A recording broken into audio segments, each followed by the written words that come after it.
Yay, and we're live. So, good night, folks. Good evening, rather. Good afternoon or morning, depending on what time you might watch this. Very excited to have here some incredible people. Got Cade to my, well, I guess the cameras would be right. Below me, Conway is a regular, and I got Don Blicknick. Been played a few games. Very excited. So basically, what we're gonna do, we're gonna have a play test of my game that I'm developing, a game called Etera. Though today we're just doing a session zero, so align some expectations, establish what kind of game we're playing, and probably who's going to GM it or narrate it rather. Because Conway, you showed interest, right? Oh yeah, I enjoy GM. Well, I've always done so. Be something interesting. I've never used the system before, but it doesn't seem to be a very difficult system for the GM. I really like that the traits are player facing, so it's like the players are controlling that. It's gonna be, I think, it's gonna be the most challenging, but also the most interesting part of the system are the traits. Yeah. Specifically with like damage from combat also being a trait, right? So you don't just get like a sword blow. You now have a lame arm because you like a sword cut through your arm, right? It's be super interesting to play with. Exactly. The idea, not getting too much into the weeds right off the bat, but the idea is that I wanted the players to approximate player thinking with character, thinking in the way that, yeah, I can survive a fight, but I have to deal with a gushed arm now. Like, will it infect or not? So the cost of violence in a way. But yeah, so maybe to start this off, so you guys have read a little bit of it. Like, first impressions, what are tones or I'll say tone. What kind of tones the do the rule set give you? I ask this because I'm a firm believer that rules imply tone in a way. Yeah. I think I'm a big fan of dark European fantasy, and it just like fit right in for me. Those like grim fairy tales where things go really badly for the people in the stories. I really like that tone. Yeah, I was kind of wondering about the setting a little bit just from reading through it, because it says fantasy Renaissance era role playing, and then I did see a chart that had Brazilian names, right, for the Oh yeah. nobility. I think it's nobility, right?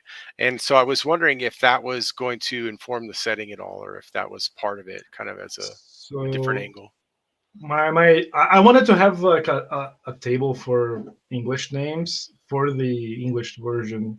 That is just because I'll be honest, I was lazy and they not like came up because I actually had to like do some historical searches for the name, and when I translated the book, the PDF so far, I thought I can leave that for last. Oh, okay. So you don't need to worry so much. Are gonna be like in Portugal. Like, Yeah, you can align that today. we could do like a fantasy Albion kind of thing, not Yeah. medieval fantasy, but Renaissance fantasy. Yeah, It that could was be, the be interesting if my character speaks Portuguese and there's like NPCs that do it as well, because then we can use like the different languages to our advantage here. Yeah, It'd be super interesting, actually. that'd be fun. the fantasy Albion. Just using that word. The vibes I got when reading it were definitely between Warhammer, fantasy, but also a bit of like Fable 2, particularly. That kind of like Renaissance adjacent fantasy. Yeah, I wrote down Renaissance, but I did add stuff like specifically flintlocks were not so common at the early Renaissance. They were just starting. Matchlocks were more common, right? Which you have like the whisk thing. Then you have to actually lower a little flame on the whisk and wait. But I thought that's too clunky to actually role play that in a game. Like, everybody just want to click and like wanna be Jack Sparrow. So we can have some tech from a few 200 years in the future. It's interesting because I think that is the point. Like the transition from matchlock to flintlock is the specific moment where it goes from Renaissance to Napoleonic in most people's minds, right? Because when you think Flintlock, if you think about like those guys like in lines with like all the rifles and stuff. Well, not rifles, muskets, I suppose. So it's interesting. I never stopped to think about a specific moment where it transitions. I really like that, yeah. Yeah, it was mostly used, according to some research I've done, like widespread warfare. According to some pictures, some nobles would have like a flintlock pistol. But it's funny because if you look at the pictures, you have the pistol and the handle part has a huge ball, right? That's because it doubles as a cudgel too. You know, you just flip it around and you whack people in the head with it. Exactly. I thought that's amazing. It doubles as a weapon, you know. Matchlock is mostly seen in this very amazing period of combat called pike and shot. I don't know if you guys ever heard about that. It's super interesting because you had these massive pike formations, which would deter cavalry. But then you also had musketeers that would deter the pike formations. And it was just a bunch of guys, and they had the matchlocks, and they all walked around with an assistant because they would have two guns. Like one guy would fire, the other one would be loading, and they had like these like fancy like tripods. It was like a really like a tripod as tall as a man. They would like put it on the ground, put the gun. There's like a swivel, and then they would shoot. It was like super interesting. Really clunky way to fight, right? Pictures of it. I mean, artistic depictions, rather. Right? Is the wheel lock, is that more advanced than the flintlock or less advanced? I can't remember. I think it might be more advanced. Okay. I'm not familiar with the wheel lock. I'll be perfectly honest. That's why I think it is. Oh yeah, that's more advanced. Okay. That is what we were talking like. Yeah, that's like more like rapid golden fire. age of piracy. Yeah, that's a little bit in the future. Gotcha. Okay. Yeah, they have some weird things in the Warhammer. I'm not super familiar with Warhammer Fantasy, but I remember seeing some things like where they kind of have repeating weapons, but it's kind of magic or something. I don't know what it's supposed to be. There's the there are magic dwarven guns that can like fire multiple times. Oh, okay. But I think the iconic one is the known repeater, which is a revolver, but instead of it being like a handgun, it's a whole rifle. Oh, just shoot, and there's like another rifle, and just shoot 6 times before you have to reload. It's like a pepper box, giant pepper box. Yeah, I was very inspired by Warhammer because I find the setting, the time frame of Warhammer is very much interesting. This is like talk of warfare. I mean, this would be like a fighter jet for us nowadays in terms of military technology. I think that we won't be role playing that kind of thing. I don't know. I think that what really attracts me is like a dark age sort of fable, right? Like a dark fable, like a Grimm's fairy tale, where it's like very brutal, and there's like death lurks around every corner, and if you're part of the story, you're probably gonna have a bad end, you know. I think that is the kind of thing that I would like to run, if I were to run, of course. What do you have in mind specifically, Nicholas? Well, that's why we have a session 0. I'm fine with like. I think running like a green dark fairy tale would be very much in taste. Nice. But I don't know what are some expectations. So let's say you were gonna run Conway. I think would be good. Because so far I've been the only human in this planet that's run this game. So I think it would be very good to have a different perspective here. So it's been a long time coming. Like years ago, we talked about Etera, I think. Yeah, for the first time, the Genesis, so to speak, right? Ready. So I was having a talk with you, Nick. I don't remember if it was live or not, but you mentioned like a character you thought of playing. Maybe we should talk like what are you excited to play about, and we can maybe work out the specifics. I was kind of at the time, you know, looking over it. I was inspired a bit by the, you know, playing the more pariah character, you know, because of a magical origin. But that kind of, you know, even in that conversation, I can imagine that kind of detracts a bit from, you know, that would be the weirdo character. That would be the character who he's either ousted by the other players and is like the reluctant inclusion. So that would be my immediate jump to play. or the villain even, like a character to be vilified by society or even the party. And even if we get into PvP, I think that'd be very exciting. Alternatively, if not that character, a more pulpy character, I think this setting and system complements like a pulp feel to it too.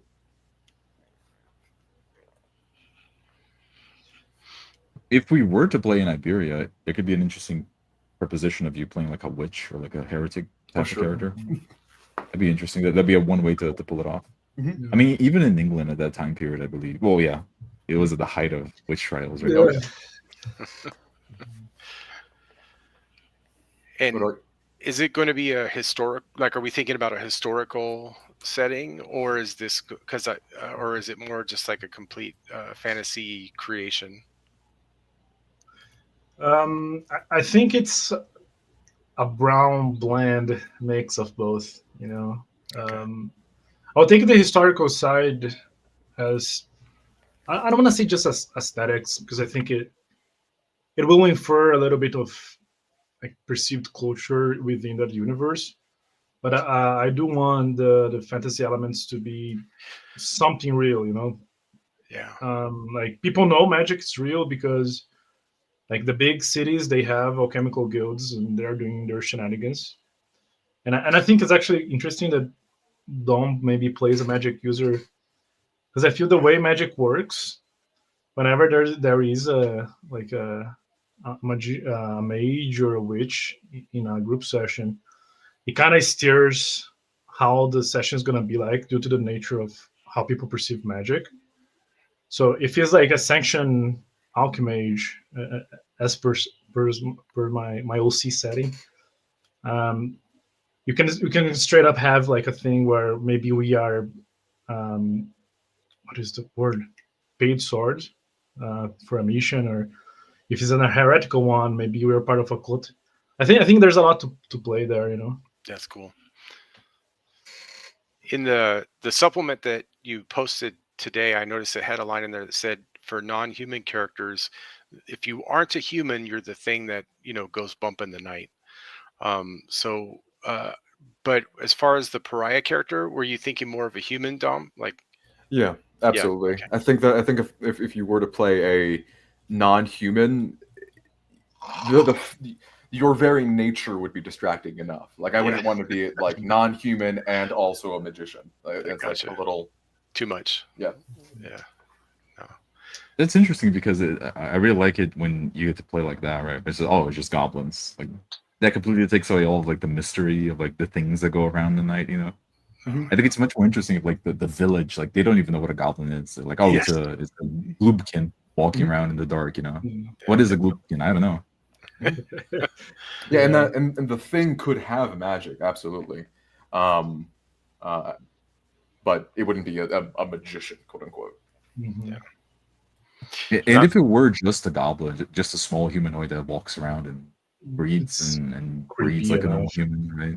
It's kind of boring. It'd be cool if like, they need to like capture children young so that they can reproduce or something like that. Yeah, they turn children into more versions of themselves, which is like I think I implied that, and I don't remember if I did, but that's something that I thought of. I wrote that in the supplement. The way I wrote that is not only if you want to be as a player like a goblin or an elf, a dwarf. I think I wrote that as well to help like whoever is running the game to kind of maybe get an idea of how they work. So I wrote down that like all fake creatures, including like goblins and the dwarves, they are inherently magic, so they can do magic stuff. So pretty much like a goblin can do magic. The idea is that you're gonna theme around like goblinish things, right? But it's to add to the weirdness. You never know what a goblin could do. You never know what a dryad could do. Yeah, like a dwarf could just turn into a boulder if he so wishes. Yeah. Like, he's about to die in combat. I become a boulder. Like what now? I'm just a boulder. And, like, maybe I can only return when it's like the full moon or something like that. Like, that is so cool, man. That's like fantasy people like that, Mm-hmm. Oh, about to be killed. Oh, boulder form, just like roll down the hill. And then you have the interaction between the party being like this old man rolling around this boulder. Like, what are you doing, old man? This is my friend. Like, what? It's Bjorg. You gotta say Bjorg. So someone could have a tie to Dom's character, but not necessarily like Dom's character, right? Like, you know, That's a whole group. I mean, that's yeah. that's everybody. I'd be down for all of us to be a little maybe magic inclined. That'll be very chaotic due to the nature of freeform magic. It could be a unraveling time, maybe by accident, but Yeah. could be a thing too. Because I'm still new, I was planning on leaning towards just a human character. Not super, boring, but just something that's a little easier to relate to, so that I can kind of focus on the role playing part a bit more. So I don't. Yeah, humans are the most interesting, in my opinion. Yeah, He's just a guy in the middle of a bunch of goblins. Yeah, I'm a human supremacist. So Exactly. Oh, same. So, all right. So, Don, what kind of like flavor of magic? Like, are you like a sanctioned guy? Are you on the outskirts of what could be considered sanctioned? But the jump I was having was for unsanctioned. Just being the if we are going to do something civilized, then I think either could work. Depending on what the other players do. My initial thought was that it was somebody from beyond civilization, somebody who's undocumented. But the fantasy of the character for me would be accomplished by any direction. So even if he's sanctioned, he's still a weirdo. Yeah, no, definitely so. If we're doing Albion, then there could be like an alchemical guild that is sanctioned by the church. Mm-hmm. Then you have like druids, like old Gaelic druids in the woods, and they do their own unsanctioned magic. Yep. So it could be like a Head just to a druid or Exactly. something. That'd be super interesting. Yeah, I do think very much so that like the church in this world, they keep a close eye on the sanctioned guilds because they know, you leave nerds alone, they'll come up with no good. So much so that if you play that, maybe to kind of have like this player dynamic going on, I could be kind of like like an inquisitor guy. Just I've been assigned to keep an eye on you, or something like that. If you are the sanctioned type. Yeah, and what I really like too is if they are sanctioned, depending on the arcana that you go with, that'll definitely kind of color your tolerance.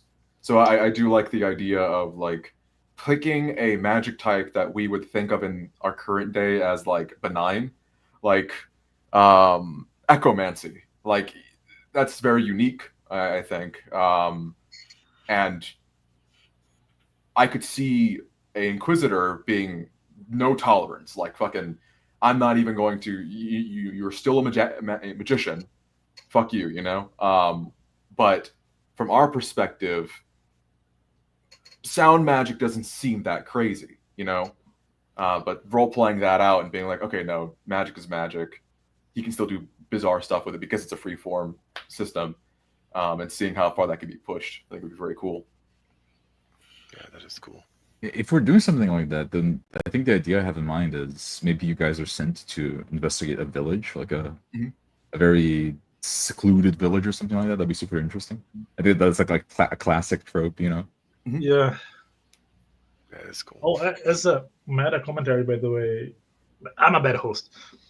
So one of my main goal with this is why a mini campaign? Well, let me rephrase. Why a mini campaign?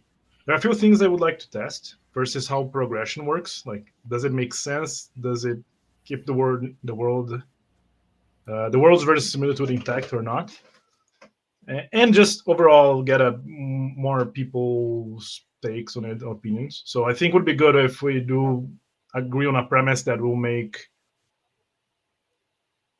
maybe not violence be very much real, So I think. Well, I don't know how it's gonna go. Yeah, I have a plan for. I have several plans actually for what could be lurking in the village. We could even do like an anthological kind of thing, where like, oh, you're sent to this village, and there's like several different weird things, and each time you explore one of them, that'd be pretty cool. Oh yeah, that would be a good way to like string it all together at the end. That'd be a cool thing. Yeah. I think Yeah. that's awesome. Yeah, I think that's awesome. I definitely think that the cops, you know what I mean, like the disparate investigators coming in with all their unique specialties, I think would be very interesting. The sanctioned magician, the Inquisitor, and whoever the third would be. I'm blanking. Oh, but free-form Echomancer just sounds so cool. Yeah. Like you're hiding like in a barrel, and the people are having a conversation. You make their echoes, like so you can like listen from afar. That'd be so cool, man. I was Very, thinking. Yeah.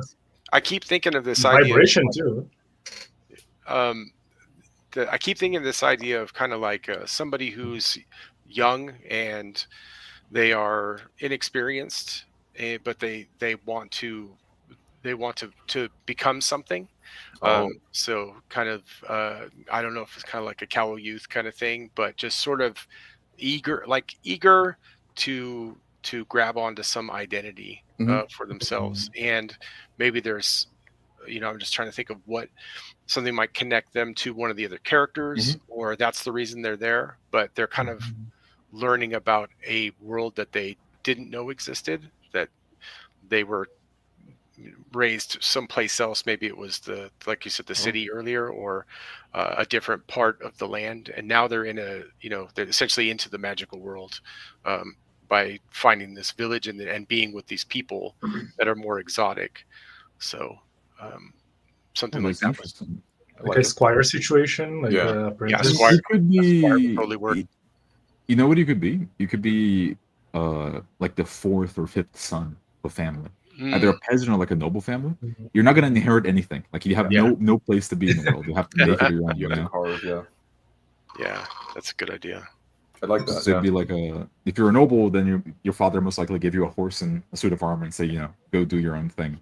Yeah, or if you're more, that's even cooler than I was thinking. But I like that. Yeah, like the son that stands to gain nothing, but maybe has enough of a background where he's a little bit capable, but he's never been really vested with any responsibility or anything. So he's he's somewhat of an innocent, but he has some ability to be in the situations that it sounds like we're describing. So and I really think cool. that like if you're like the fifth son, like the first one is like the heir apparent.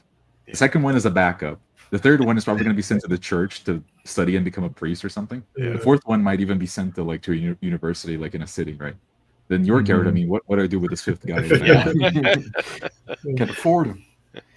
And I think that in order of inquisitors as well as mages guilds and things like that, I think that they are primed for accepting lost children or orphans even. Somebody who has, somebody they can mold. So having this dichotomy between the Inquisitor, who's like, oh, we tolerate the magicians, and then we have the Magic Man. We wouldn't be like competing for your trust, but it's definitely like there. That's what I was thinking of. Is what would it? Maybe there might. I was thinking that faced with these two people from different.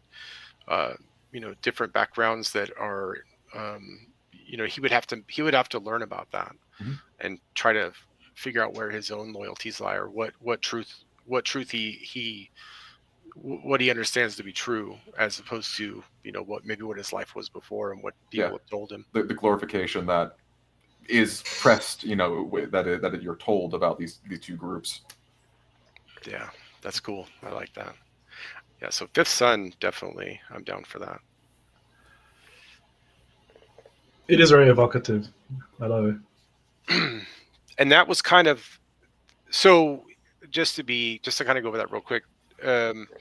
The idea there is, like you were saying, like your father gives you a horse, maybe a little bit of equipment to fitting your station within the family, but you're out there trying to essentially make something of yourself.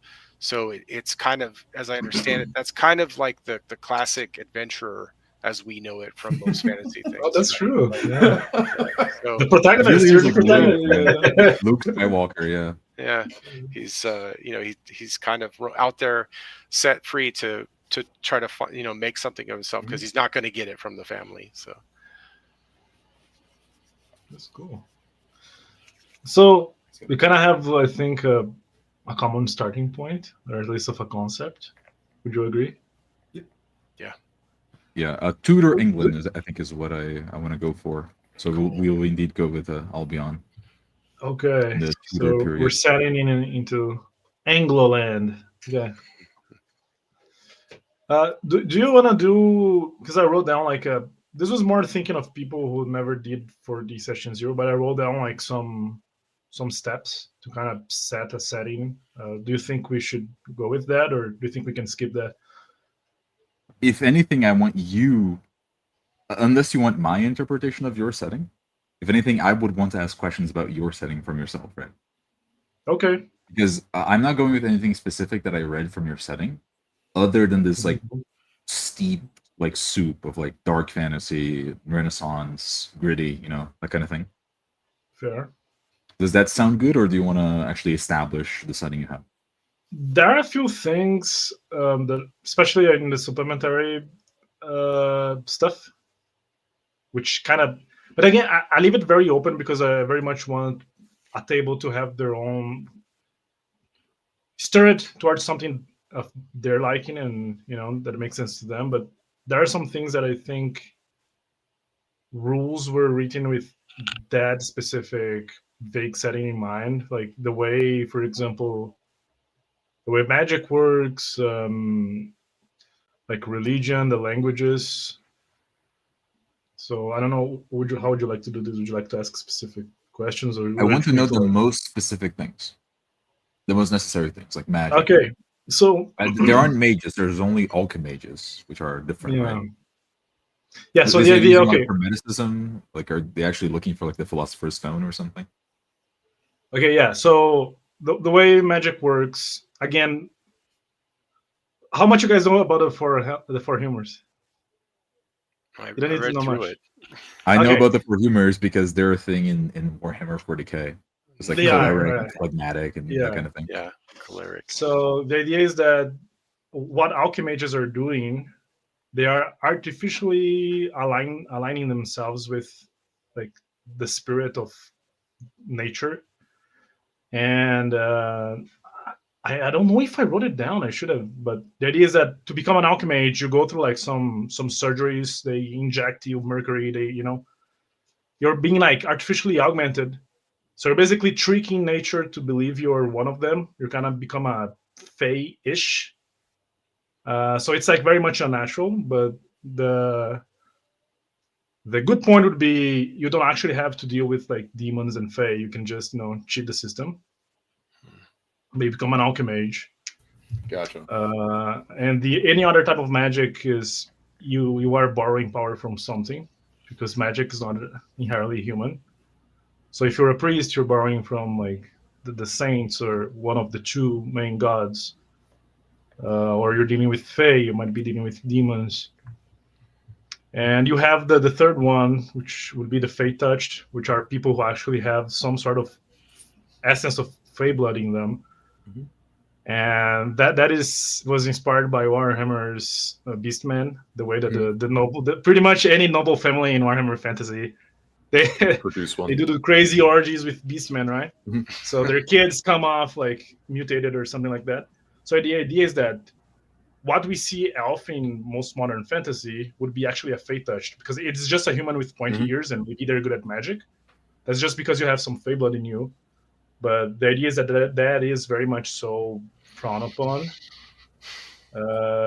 Then going to religion, people, they are human-centric. So the religion is that there are only two gods, like a mother god and a father god, and humans are their descendants. So humans are divine. So anything that goes against the perfect human shape or the perfect human template is inherently demonic or evil.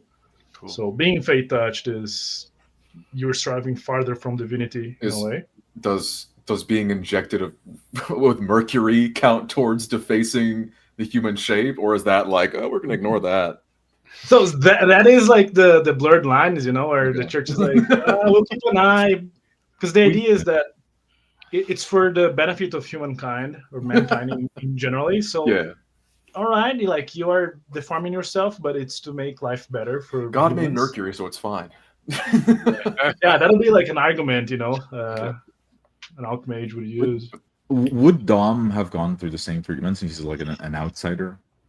He's an outsider mage. It sounds like we're kind of like getting back into it. Me being sanctioned, me being produced by the city.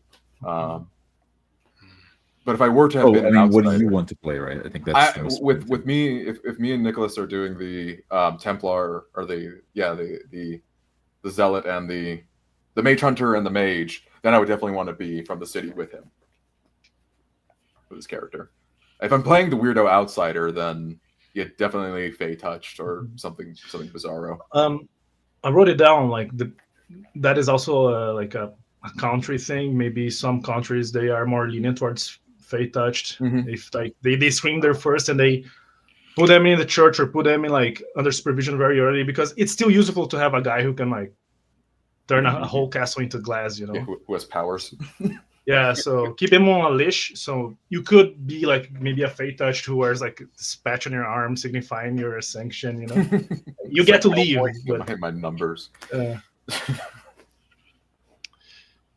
But yeah. If we're doing this thing where this is an established guild that produce these people, I do like the idea of being a product as opposed to naturally born.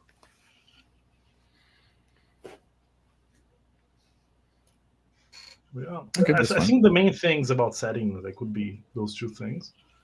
How magic. Yeah, so people see magic is based on the Okay. four humors, and you need to be either born weird or made weird to use it. or made weird. Or I wasn't really planning on having. or swear loyalty it's to very a weird human-centric thing. That's also Oh, that's the third true. option. Yeah.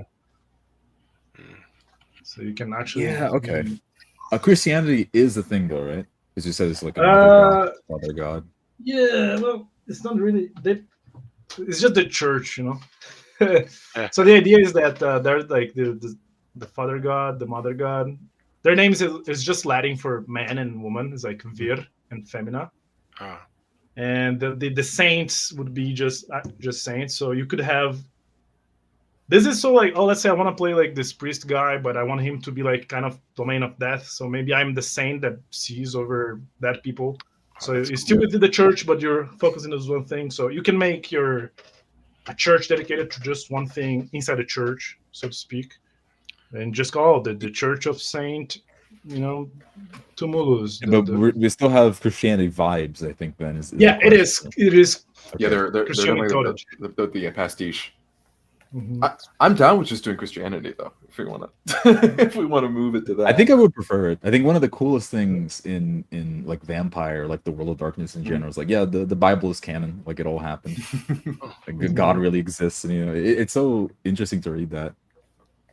We could do that, yeah. Yeah, that's a cool idea. I am a little bit squirmish because I don't like mixing, too much with like real stuff. That's why. I'm religious in real life, right? I think you need to have a. Yeah, same thing. So I do not feel comfortable like saying God lowercase g is fine, but like I don't want to be saying like Jesus Christ in a game. I feel a little bit like that.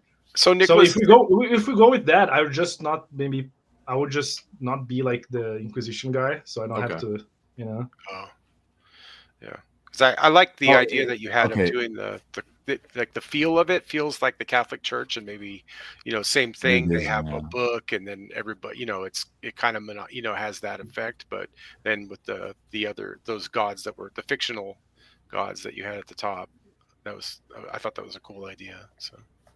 Yeah, hearing that from Nick, I think we're gonna go with the non-Christianity religion then, like the father and the mother. Yeah, like you'd swear like the father. Not and the mother, Christian right? trademark, Like, Yeah. We can still very much flavor towards it. Yeah. Yep, that's fine. Okay. Because in Warhammer they have the cross, but it's not the cross. It's it's the four alliances between the four kingdoms. Glorantha, it is though the Cruz de Malta, In Glorantha, death isn't the cross; it's a sword turned upside down. Like, okay, Yeah, exactly. Yeah. Stuff like that. Well, that's really cool. Okay, so I think besides that, mostly historically accurate, like Tudor period, I suppose. So we're seeing like a turn away from peasantry, towards tenant farmers, people actually getting money, that kind of thing.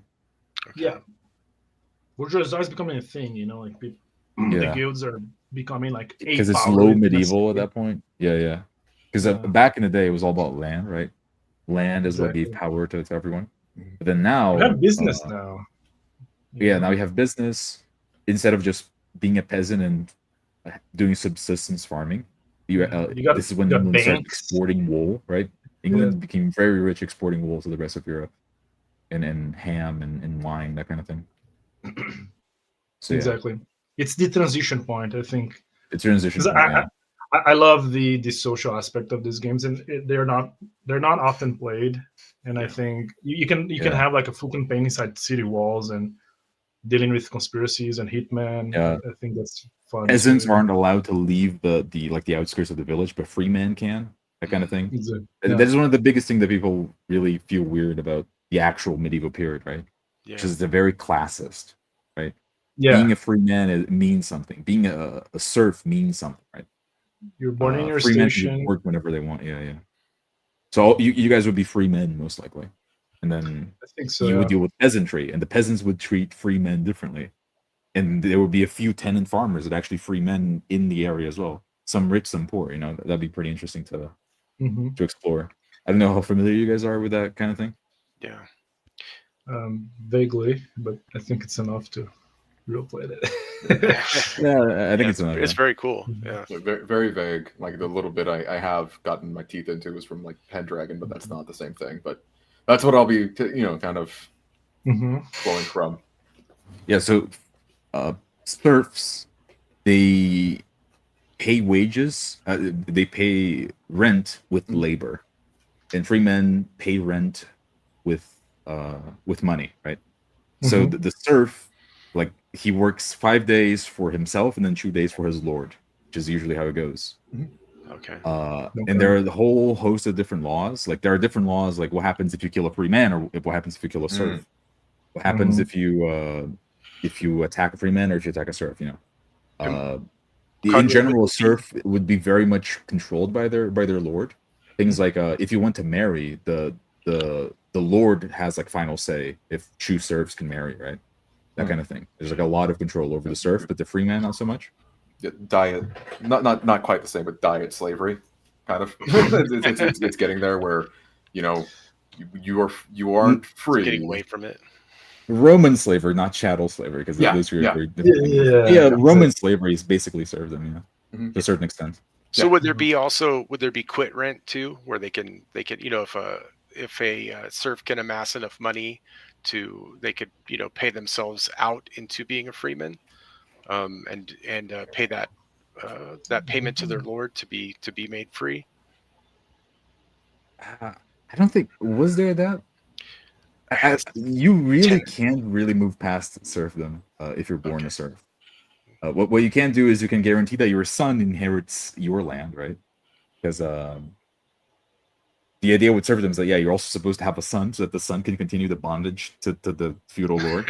Yeah, It's like the most that you can achieve as a serf. I think that one of the ways you could become a free man is literally running away, escaping. So there'd be a lot of people like dragging people back in the city. chains. Yeah. Yeah. What is I think it, it's a year and 100 a days day? plus 1. Yeah. Oh, Oh, okay. yeah, a year and a day. Yeah. No, you're right. Yeah. Town air makes men free. That'd be cool. Daryl brought up a good topic, but I think that we've got a good bearing on that in the chat regarding literacy. Yeah. Mhm. Oh yeah, yes. Bet. Mhm. That's the thing too.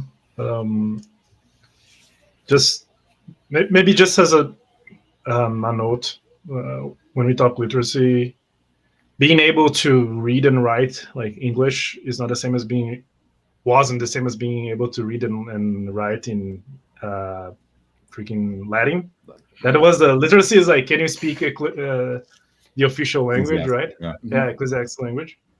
And there is an analogous one in Etera. I just call it Pristino, but it's Latin, you know.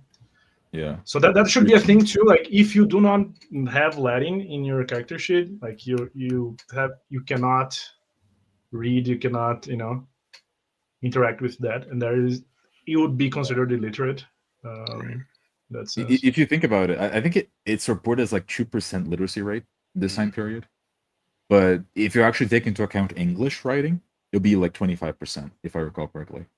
So like 1 in 4. It's actually kind of a lot, because if you think about it, it's just too useful to write down information, not having to like remember it, right?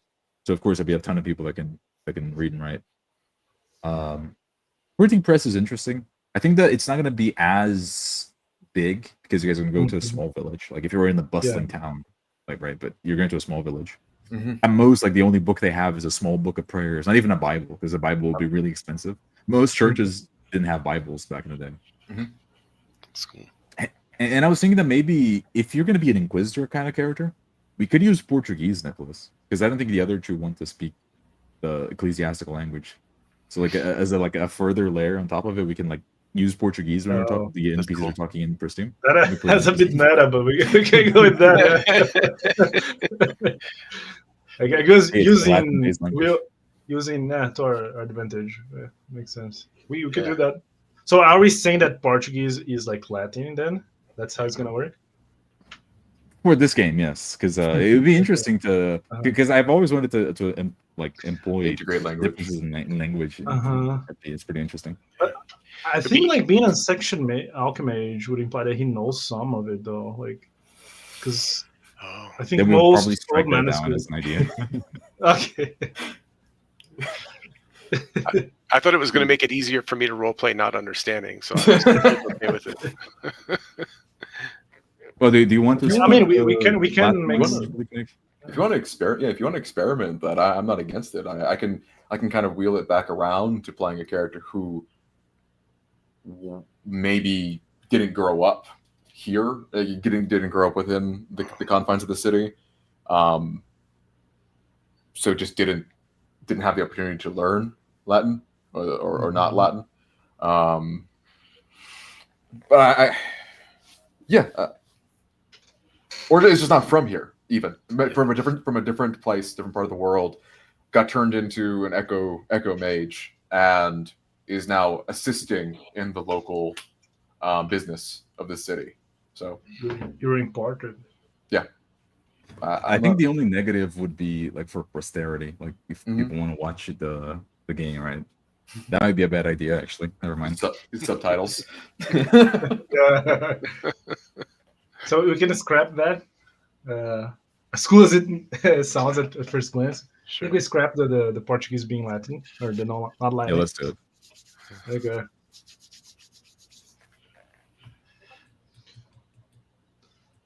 All right. Okay. Fair enough. And what about character creation? Because I have nothing about character creation in this. Yeah. Glad you asked. I think I'm gonna share the screen with the character creation steps, and maybe we can talk about that. Just give me a quick second here. It should be fairly quick. The only thing that is not going to make it quick is decision paralysis. Other than that, the steps are fairly simple. I sent you guys the character sheet, right? Yes. It is an editable one. Okay. So first thing would be rolling your attributes, or rather, you're generating the set of numbers you can assign for your attributes. It is a d6 plus 4. So you're going to generate 6 numbers through rolling 86 plus 4. And then you can assign where you want it to go.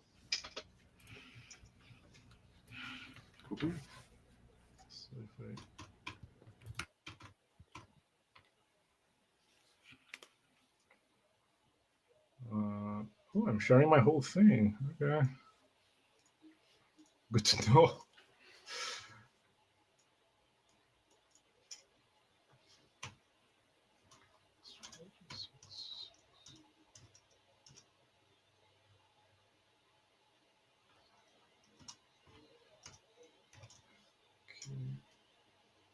Uh, the attributes, they are named a bit different.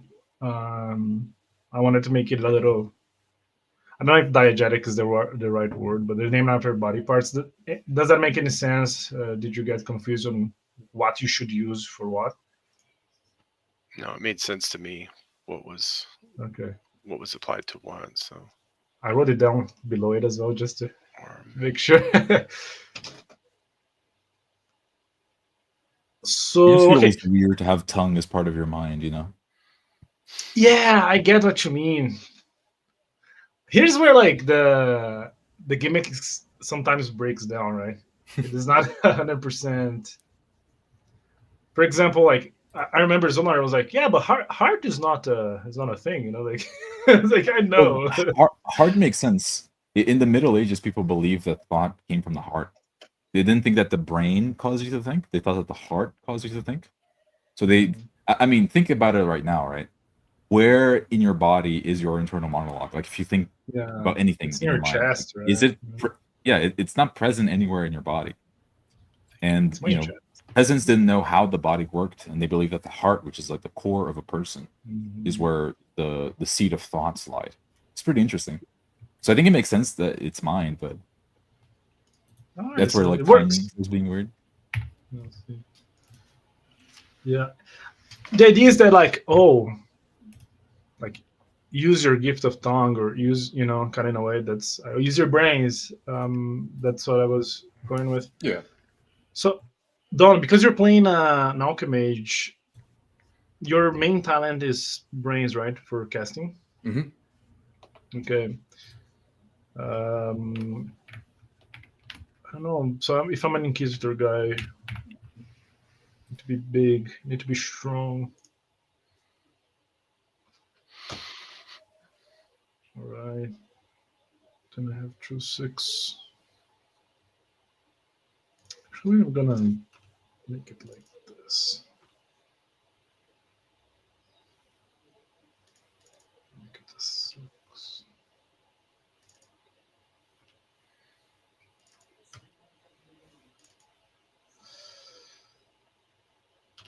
Okay. After that, do you get how body works? It changed, right? Body and mind.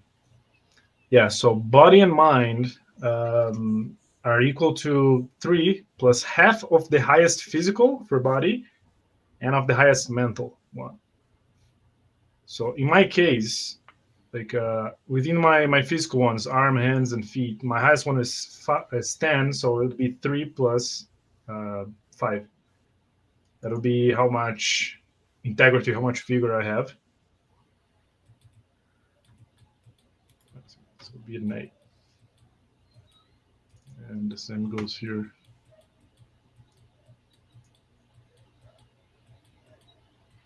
What's half? Okay, I see. Round it down, yeah.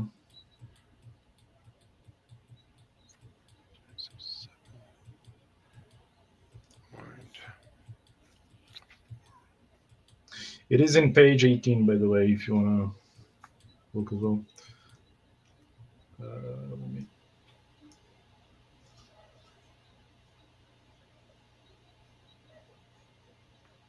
This is the boring part of the stream, by the way.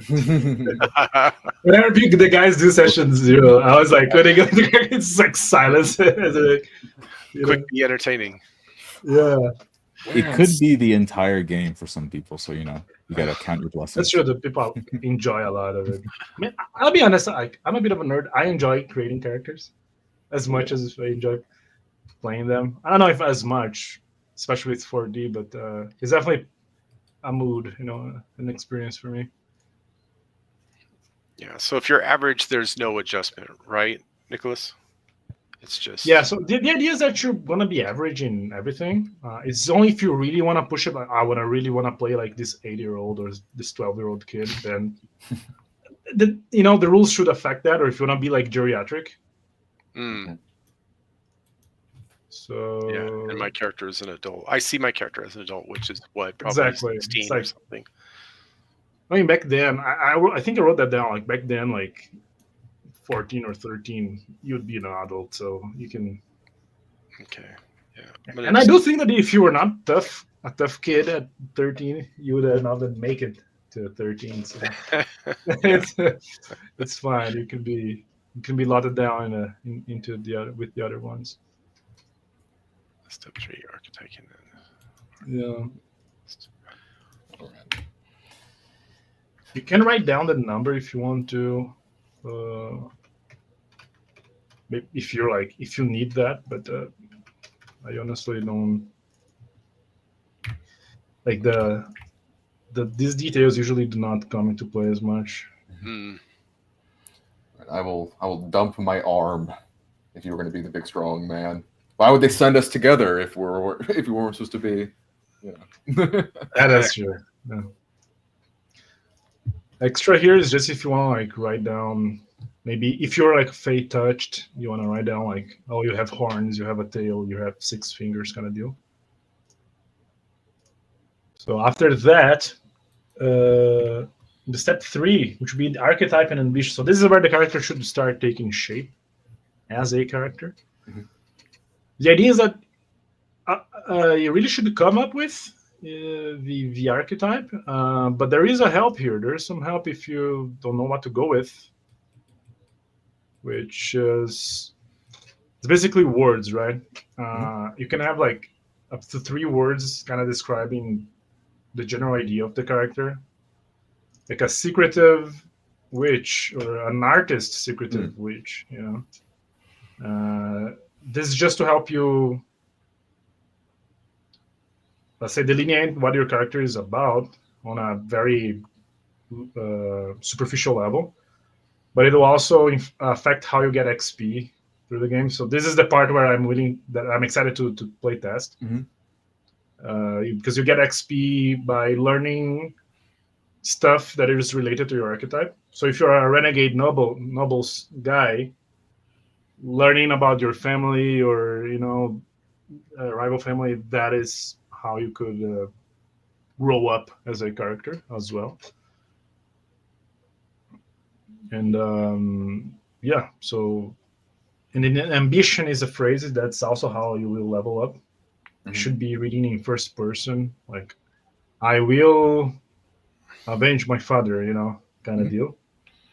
So I kind of am vibing with the idea of twisting this up a little bit, because the kind of like the jump is that, we're kind of going back and forth on it, where the Inquisitor would be a bit more of the policeman, and you tell me what you want to do, but the Inquisitor would be the policeman that's keeping an eye out for the magic man. But I like the vibe of kind of having a bit of, maybe if you want to also be strong-willed, then doing like a kind of begrudging rivalry almost, where like the characteristic role that jumped out to me was tyrant seer. I don't know if seer would be the right role, but a tyrannical seer, like a man who is working to, strive for power, but not necessarily like I want unification. I want everybody to see the ways of magic and how they're not all bad. Maybe not that, like more like, like, oh no, we have a place, you know what I mean? You will respect us, kind of thing. That works. You can make up your own archetype. You can change seer to something that just food for thought. Maybe in the past, like during the Roman Empire or something, mages were way more powerful in society. Instead of like being relegated down by the upper classes, like the upper class of the church and like nobility. It's like it have almost like this nostalgia for a period in the past. Oh yeah, like true power was like seated, right? Because that's what comes to mind when you say tyrant. Yeah, like there's this one Italian setting. It's escaping me, but it's like the what if Rome had magic? What if they were prophetic? So I do like that vibe. That's cool. What comes to mind is the Danelaw period, when the Danes ruled part of England. The Danes, of course, were pagan back then, so maybe they had like what would be like a Nordic witch kind of archetype, or like wise man. That'd be like a cool way to look at it. Maybe your character is like Sure. descendant from like Danish invaders from the Danelaw, Okay. which happened like Uh, 400 years ago. It's Mhm. not that long ago, Yeah, right? So recent. there would still be some roots. Yeah, you have like a druid or like shaman kind of Ancestry. thing going on. Hmm. Well, Druid would be even older because that's back to Gaelic. Yeah, that's Mhm. yeah. So it'd be like over 1,000 years old. Mhm. Oh, I like that. Yeah, I think that'd be cool for iconography, where like I'm not worshiping pagan gods. Don't look, hey, but like culturally familial, like I am. You know, that's Oh where yeah, I'm from. so about the pagan gods, I wrote down like 4 main ones, Mhm. but I didn't mention like, oh, they're cultures and religions are they make up their own, or they what a culture would see like, oh, what you call Apollo, I call whatever. So we can play with that too, because I think especially with alchemages, they would be referencing old material, right, for the Mhm. practices, and most of these would be written not with the sensibilities of the church, of the setting, the time we're playing it. Yeah, in real life, they were basically heretical. They believed in like Hermes Trismegistus, and they Yeah, believed yeah. Not they believed that the not Christian supposed to- God was the deceiver, like the Yaldabaoth. demiurge. They were, Yeah. the demiurge. They were living in To prison. the fake world. Yeah. I think So I mean, there's a lot of like richness there, right? You have like the church, you have the strange belief of the alchemists within the church. Then you also have like the quote unquote pagans or pagan adjacent people. Mhm.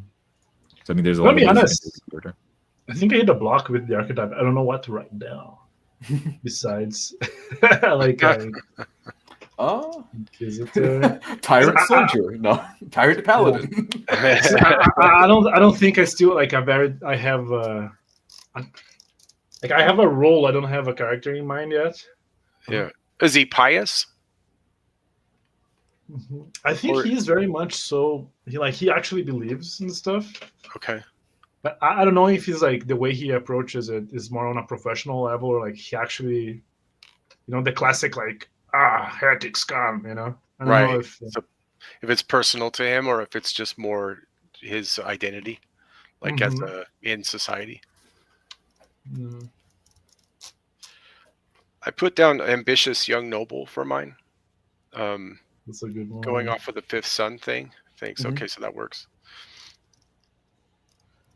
I think. Now, my question is, right, the system has advantage and disadvantage, Yeah. which is cool because it's a 2D system, not a 1D system, right?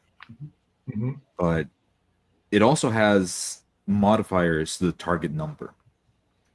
So No. go ahead.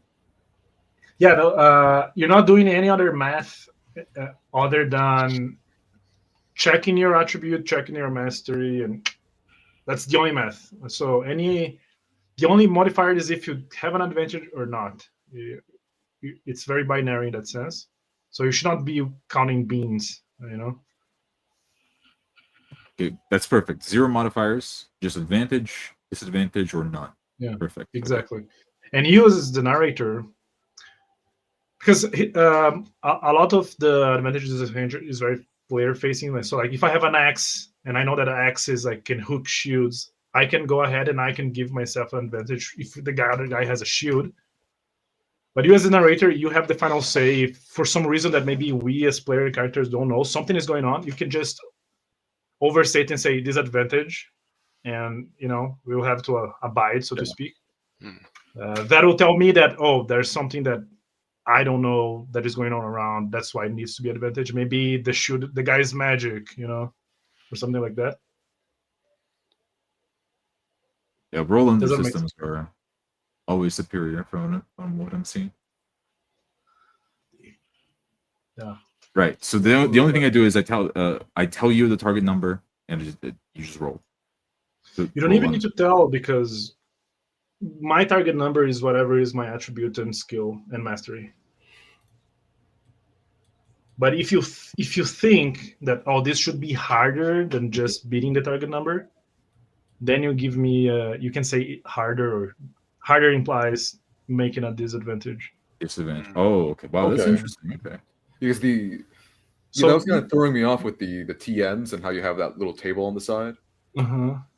Like, Oh, for the character sheet. no, in page 6 with main mechanics. It has, Oh yeah. So that is for both narrator and players, because this is something that I've talked with Conway. Like on a 2d12 system, when you roll in under, it's telling what you, would be showing like a you 16? probability. Like what would be the odds of a 16? You know, so Gotcha. just to give you a gauge. Yeah. Because the idea is that your guy has an idea if he Got can jump that gap or not. But I like when that. you look at 16, you have no like what is a 16? Is that hard or Understood. easy? You know. It's giving you the probabilities. It's not telling you this is a TN Exactly. thing. This is telling you Yeah. if you have this number, therefore this is difficult for you, the player, Yeah. to roll. Exactly. Yeah, the confusing And- part is that there's a difficulty thing on the right. So if it's like, that's for you. make a That's for trivial the check. player. Yeah. I see what you mean. I wrote that I down think it confuses people if you put the like the last Oh, column okay, on the right. good point then. Confuse me. I think I'll add in like a This is thing. for the player, not the character. Yeah. So the idea is, if you want to know, like, is this easy or you can like a 20 or a 19, that'll be easy, you know.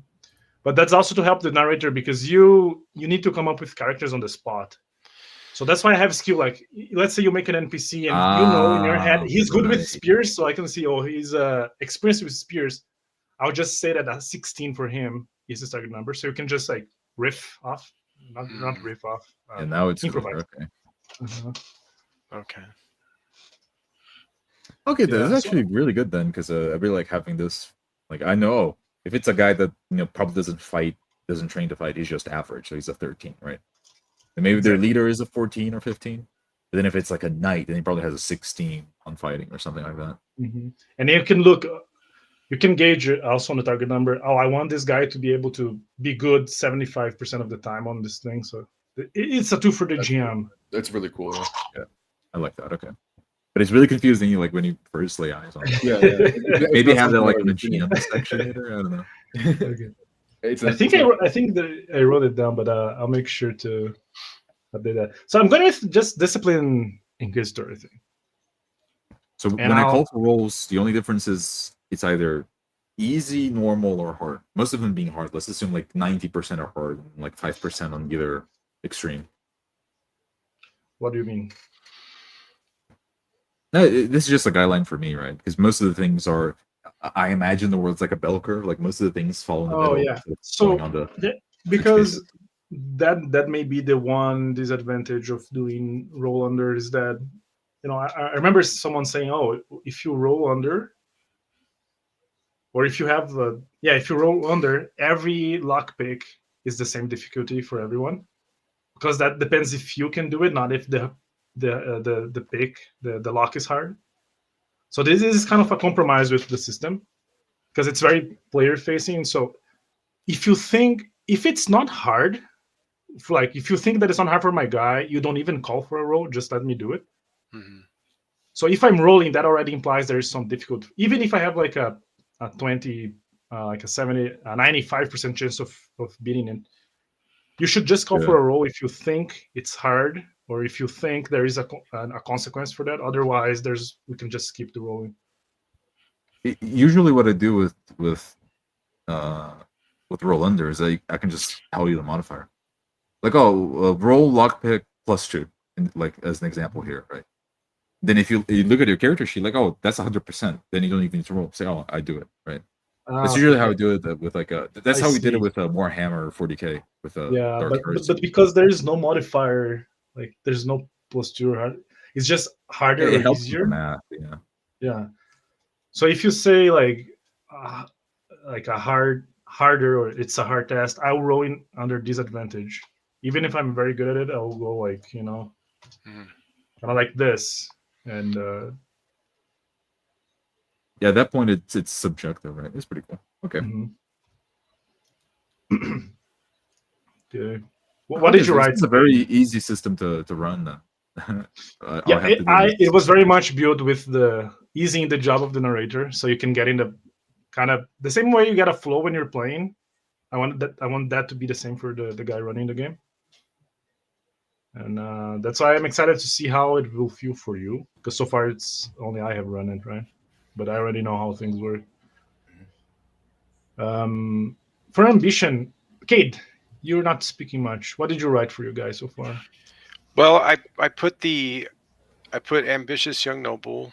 So I guess the ambition, though, that to clarify, that's like a statement, right? That's something that lets you know if the character is progressing, right? Am I getting that correct? In their motive, like kind of like if they have a motivation, like it tells you if they're progressing in that. Or am The I archetype? No, the ambition. Yeah, the ambition. Yeah, it's your guy's ambition. It can be like very long term. You can change it during games if you get actually my character is more about this. Yeah. It's serving you. You're not serving the mechanic, Yeah, so what I was thinking for that is something to the effect of like I will make a name for myself, or my name will be known. Yeah. So the idea is that by the end of every session, we'll kind of have like this recap, and it'll be easier for you to know, like, oh, did my character Am I grow up towards that? Even if you fail, like you can still progress, but is he getting where he would like to go? Right. No, that's cool, because it's diegetic, right? That's what you're going for with that. It's a way to measure whether or not the character experienced something that made them feel like they had growth, or learned something. Something. Is that kind of what it is? Yeah. So I think for that I'm going to go with my name will be known, because that's a nice short little statement like that, but I think it encompasses what he wants. Yeah, I changed up my archetype a little bit after Conway's suggestion about like the heathens and stuff like that, like the Nordic heathens and stuff. I changed it to, instead of tyrant seer, to opportunistic seer. Kind of treating the gift of the Mercury infusions as like and for the ambition, I'm going with return the shaman to its role as spiritual leader. So not in the sense of I want to take down the church necessarily. They have a function, but maybe there is something to return to. There is a vacant chair, though. Yeah, exactly. I don't want to dismantle the system, cool. But nice. I went with Disciplined Inquisitor, and his ambition, I shall leave no job undone. I think he's very pragmatic in his ways. All right. I guess with that being done, we got into the meaty part, which would be masteries and talents. And this is probably why it got a bit confusing, right, Cade? You mentioned, like, how do I know how many points I have? Yeah, I was confused by this part. Yeah. And the way you're going to buy too, maybe it might be a little weird, but it's in order to keep very similitude with your attributes. So how is it going to work? So I have 10 in arms, right? So look at this table here, like a 9 to 10, that's 3 points. So that means I have for any mastery that has arm on it, I can buy using these 3 points. And if I'll give a better example here, because you can buy the same mastery with different pools from the different attributes, like blade. I can get points in blade with arm, feet, or hands. Cool. But I cannot get with heart, Okay. So this is just for character creation phase. And do notice that for a character that is just starting here, actually no. So mastery is double the cost for each level after the third. So if I reach blade 3, after that I'm going to be spending 2 points to make it be a 4. Okay. So you get 2 of these. I think I'm still a little bit confused. So you're going to get 2 masteries to start for your character when you start, right? No. Like what is your arm, for example? My arm is 9. So you have 3 points with arm. Okay. How much is your hands? Hands is 5. So 5 gives you 1 point. 1 point. Okay. And then your feet? Feet is 8. 8. That gives you another 2 points. Okay. So the idea, you probably should write that somewhere Mhm. because you're going to be deducting. It's a little bit of bean counting. On Are you this talking part. writing down what I have for each The master? points you have. The points you have for Oh, each I see. You attribute. get them regardless, is what you're Mhm. saying. Oh, okay. Exactly, Now I see. yeah. Okay, so like I'm gonna have 3 for arm, and then for hands I'm going to have 1. Yeah. For feet I'm going to have 2. Okay, and it's the same thing for the other 3 attributes, For right? the mind ones, yeah. The mind. Brains. So yeah, so let's see. That's 3, and 8 is 2. So, like, 5. I'm gonna run mine here is 1. alongside 10, 6, 6. Okay. Yeah, this is it. Like I said, it is bean counting on this part. 3. No, I like it. It's unique. It's a unique take at it. I think it'll be very cool because you're like. No, I Okay. like it a lot. Okay. I have been going for the setting in the background as we were doing so. Mhm. The official take then is that the king sent a reeve after the taxes from this particular village had not been received, and the reeve never returned, and they never got any news from him. Oh, So they're sending you guys in. all I right. think that's the official. Well, not the king. Probably not the king. It was, let's say, it was the earl. Yeah. So you don't Mhm. want- You're not getting a mission from the king this early on. Well, should we go over? Oh no, yeah, no, it's fine. Okay. So, like for example, okay, like I'll make my guy. Like I say, I'll make him yield an axe, right? Okay. So what I'm gonna do, I'm gonna write axe here, Okay. and I can buy points here with arm, hands, and brains. For why brains? This is a mistake, guys. They should be the same as blade here. Okay, so arm, hands, and feet. This is a mistake. So I have basically a pool from these my arm, hands, and feet. So let's say I'm gonna like get one from each, right? So I can have 3 in X. So that'll be now a 2, a 1, and a 1 because I used those 3. Does that make sense? Yeah. So And you're whatever I buying have left. you're buying essentially points in axe from the pool of points hands, that you and got for your For arm attributes, and right? the other ones, yeah. You can cross Yeah. contaminate, quote unquote. Okay. Exactly. So it doesn't have to all come from one, or it can all come from one, or how does that work? You Yeah. can if you want. Yeah. Mhm. Does it affect anything when you do that? That maybe I'm not. It might affect because, for example, there's stuff that only feet could do. You know, so maybe you want to leave feet for less because you want to get like what is like stealth. You know, Mhm. I cannot get through hands, so I'll not touch feet. Don't touch feet. Yeah. Not touch Okay. my feet. So yeah, so you have that little pool, and then once you've used them, and then the progression. You should use all of it. Yeah. Okay. And the progression is, I think I saw somewhere back there where it's like 2 points or something. I might have missed. I might have read that wrong. So Progression. I'm not It's- worried it's- about progression, but I'm just Okay. stating what I thought I saw in the rules. So.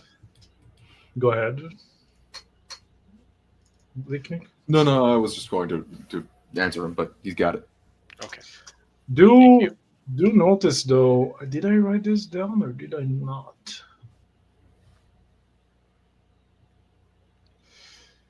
So a few things like in combat, the way damage works is that you're like my axe. So because I have a 3 in axe, whenever I attack with an axe, even though like if I roll a 2 on my damage die here, keep getting 3. I would still the minimum damage would still be 3, because I can land a good blow. Okay. Unless I choose to do less damage for some reason, I can call it. Oh, I'm like 1 damage, but I have to So call it before. that's what that 3 means in your mastery, is it determines your damage when Your minimum damage Minimum alongside damage. it is also helping how your odds of hitting the guy. Okay, that's what I was wondering too, is if it was being essentially added onto the target number, right? So it's Yeah. whatever attribute you're using plus the levels. Exactly. That's how all your target numbers are going to be rolled. You're going to see the attribute you're using, and you're going to add to the mastery. That final number is what you have to roll equal to or under in order to pass. Okay. So for your character, for instance, if you use your axe and you're going to roll 2d12, right? Yeah. And exactly. So I have a 10 here and a 3. So I'm rolling with a 13. Oh, guys. Another thing. No, it's fine. The 5 points? You still get a freebie 4 points to distribute within your things after you roll your attributes. Oh, okay. That was 4. Oh, good 5. Yeah, I did look like, wow, 13 is very low. This is not right. It says 5 on the PDF. Are we going with 4? 5? Oh, so it's 5. It's 5. Okay. Sorry. I have a question. How many sessions do you want this to go? I know I'm the GM, but you organize the game, so I think the idea would be like besides session 0, 4 or like 5. 2 or 3, 4 or 5. Okay. Just to get I mean, depending on how things go, it could end in once. You could all die. Yeah, you could all die. If that happens, I guess we have a session 0.1 or 0.2 just to talk what we should do. Yeah. I was going to quit if you said it's definitely going 5 sessions. Ooh. Guys, You lied to notice me. though, because you're getting some numbers, you might have more mastery points now to buy mastery points. So those points, do those go to the mastery points, or do they go to the actual attribute itself? The 5 points. Yeah, the 5 points you're gonna distribute in your attributes, but because so I went from a 10 to a 13. That makes it so I don't have 3 points under arm. I actually have 4. So I got another 3 point. Okay. But that's because we went backwards. I forgot to mention that you get 3 points to make your guy tougher. Okay. So there. So in my case, I'm gonna just juice up my unarmed. And for magic, so that's how you know your minimum damage for magic too. And here's where the idea of you deciding to do the less damage comes into place, because all magic spells that go awry basically return to you. That's the free to go. So if you decide to actually go with full damage and you get a 6 and it comes back to you, you're burning yourself with six damage. So dosing off, going little in case it fails, you don't die. That's a kind of a gamble that casting magic casters have to do, right? Okay. Sorry if I'm slowing this down, but just to go back to the attribute thing, where all the attributes were within a range from 5 to 10, is that right? 1d6 plus 4. So you're going to get something between 5 and 10 for each attribute. Yes. Okay. So and, then and now you get. Go ahead. I was just saying, so 5 is the lowest you're going to get, and a 10 is going to be the highest you're going to get. So if you're a human, for instance, the highest you're going to have for arm is 10. Am I getting that correct? Not necessarily, because you still get 5 free 5 points to put okay. whatever you want. So you can make it, theoretically, it would be 15. 15. Okay, so you could really just put it all into one. Yeah, but that's if you dump all of them just one stat. You're super strong, but very bad at everything else. Like a freak. Yeah. Okay. Yeah. Okay. Thank you. That was a question that I had. So that's fine. let's see. I'm gonna get firearm. I will have a flintlock. You guys cannot stop me. Let me live my Van Helsing fantasy. Okay. What did I write down? It's Flintlock Farm.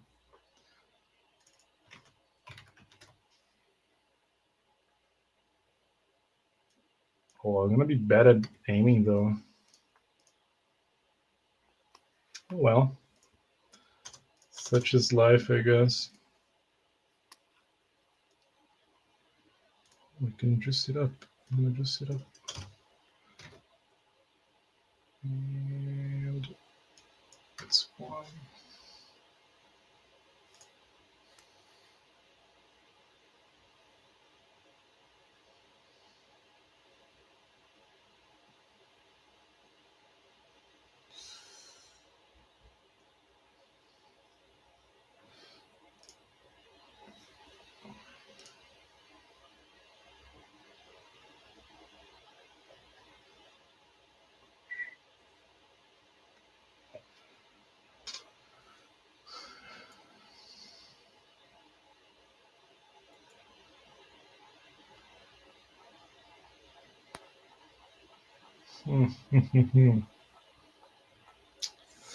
I'm unsure on what to pick.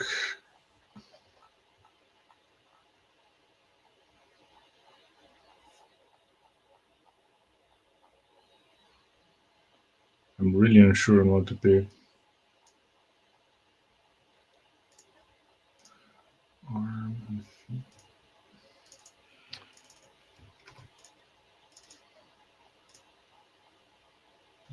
Go with quickness.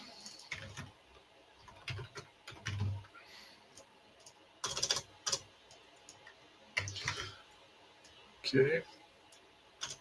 Only mental ones left now.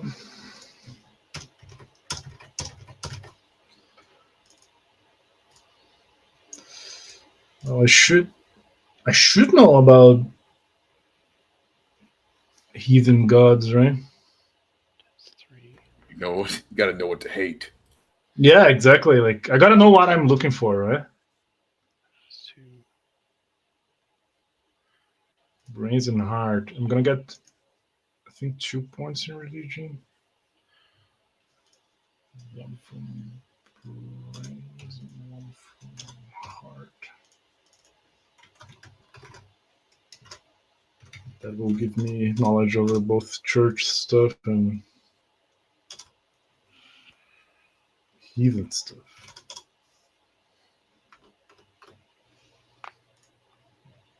We'll probably get first aid too. It doesn't make sense, right? If I'm like on the feud, a guy, I need to know how to at least suture myself. Mhm. Like basic medicine.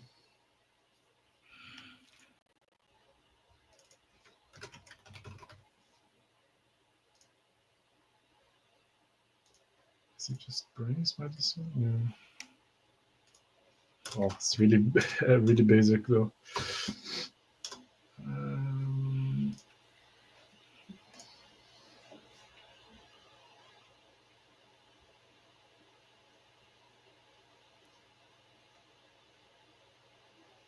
Yeah, I got quite a lot left, actually. Where's language?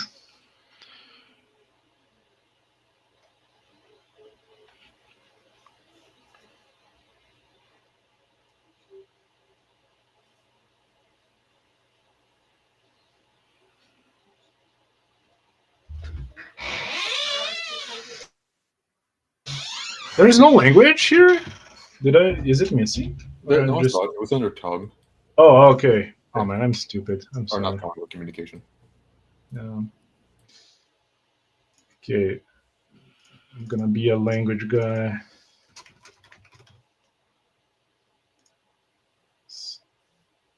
Brains and tongue, I believe. No. I'm gonna put it all 3 points here. Okay.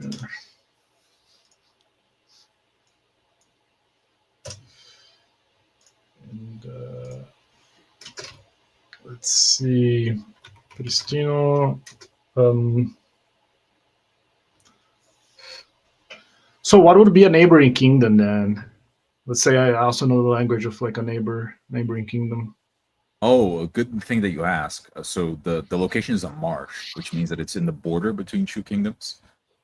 So you guys are going to be sent to the border of England and Scotland, basically. Okay. Like Scott. I'm just writing as Scott, and then and probably heretical, like demon tongue too. You could have Danish, just like in Danish. real life. Danish is Yeah.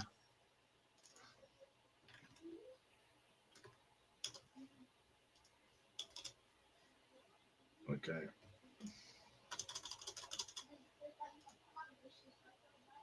Okay. So I'm running out of space. There you go. And heart and brains left.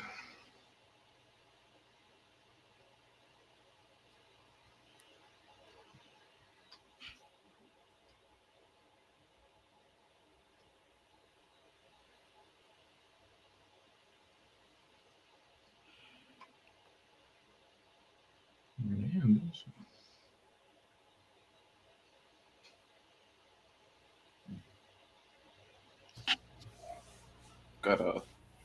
I'm thinking that ain't no way the church let me train weapons. So, or even hold a firearm. But I'm pumping some points into shield as my only quote unquote weapon beyond my magic, of course. But I like the vibe of using the shield as a base for vibrations, as like a part of the like gonging it.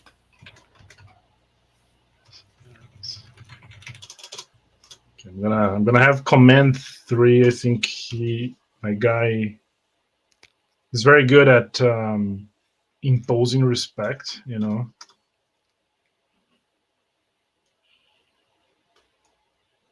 But I like the reverberation thing.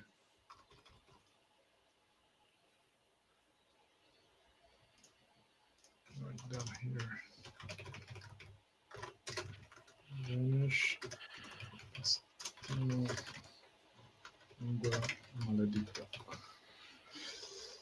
Man, it took me a while, but I went over mine.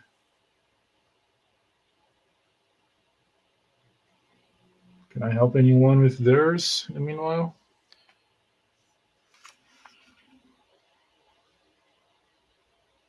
I think I'm cooking. I've got about 4 more points left to throw around. Same here. Well, 4 more. There's the innate ones, right? If for some reason you want to be the guy that really can smell like a dog, you could. Okay. By the way, the innate ones, they are a little bit, I guess, mini gamey, because the way you set up the target number is a little bit different with innate stuff. That's just stuff that your body does it for you in a way. So if you like, because usually you hardly ever be rolling like roll to smell, or roll to hear. The rule is that if you can kind of hear it, then you hear it, or you just don't not hear it at all. But if let's say Conway decided for some reason it's really hard to hear through this door, the way I would roll to see if my guy can hear is my highest attribute, like be it mental or physical, and my body or my mind, whatever is highest. Okay, so in my case, if I had like to listen through a door, my highest attribute is a 13. Both my body and mind are 8. It would be a brain fart. 13 plus 8, which would be what? Help me. Conway, you're the smart one. 21. Writing. What do you say? 13 plus 8? I'm brain farting right now. 21, yeah.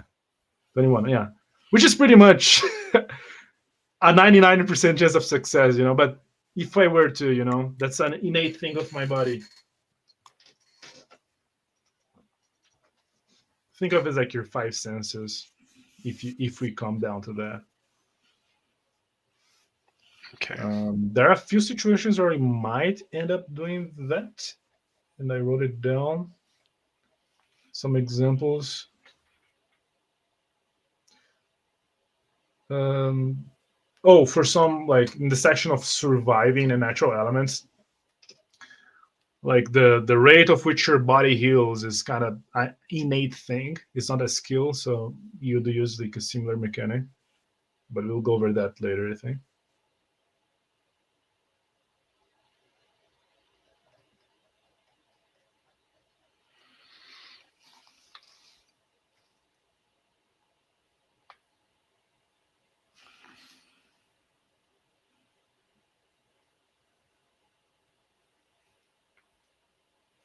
Okay.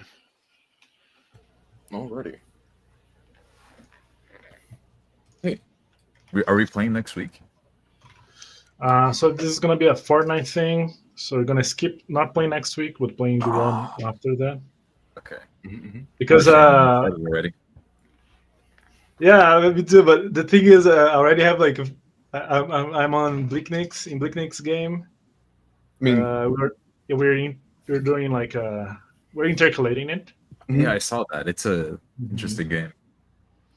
and we have our sometimes our Wednesday game of Pathfinder 2. Mhm. So I want it to be a break. I don't want to be Hopefully be next too week, much of a sebaceous nerd, you know, like having a game every day of the week. I want to dose it a bit.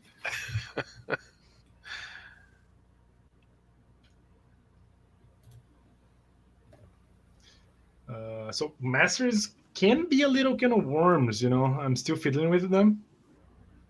I hope they don't break things too much, or they don't break the rule of unified resolution mechanic. But we can talk when you guys get there.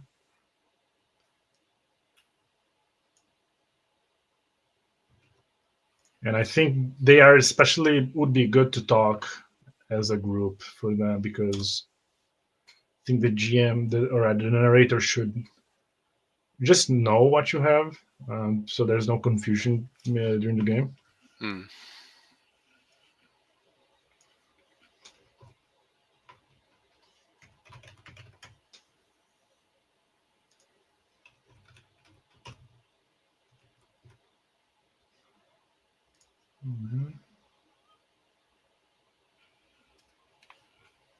So are you doing the talent now, Nicholas? I am. I went ahead because I already know how it works. So then I can focus my attention on helping you guys. Okay. Yeah, because I think I have my masteries down. I'll check them. I'll check them again just to make sure, off. once We get off can the stream. go like I can go off stream. I can help you as well. Okay, cool. Yeah, I'll just check in with you guys. Just to. But I think it's straight from what we went over, so I think it's all good.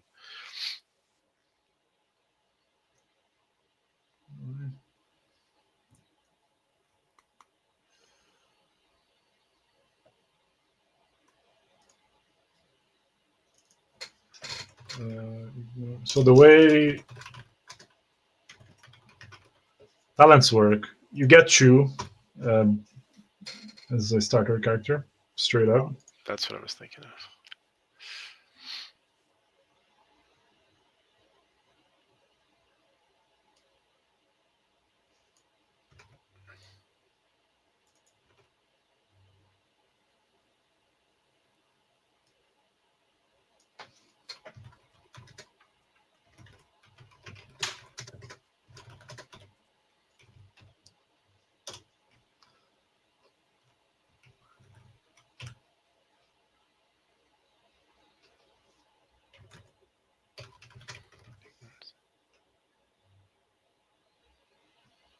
So Conway,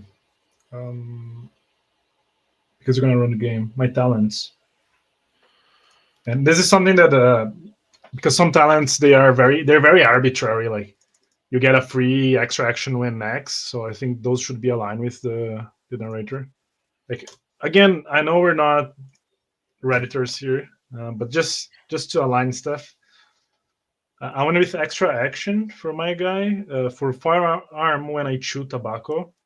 So if I'm chewing tobacco, basically, I can shoot and like reload in the same action or like jump to cover if I'm chewing tobacco. I think that's kind of chewing tobacco was this thing back then, wasn't it?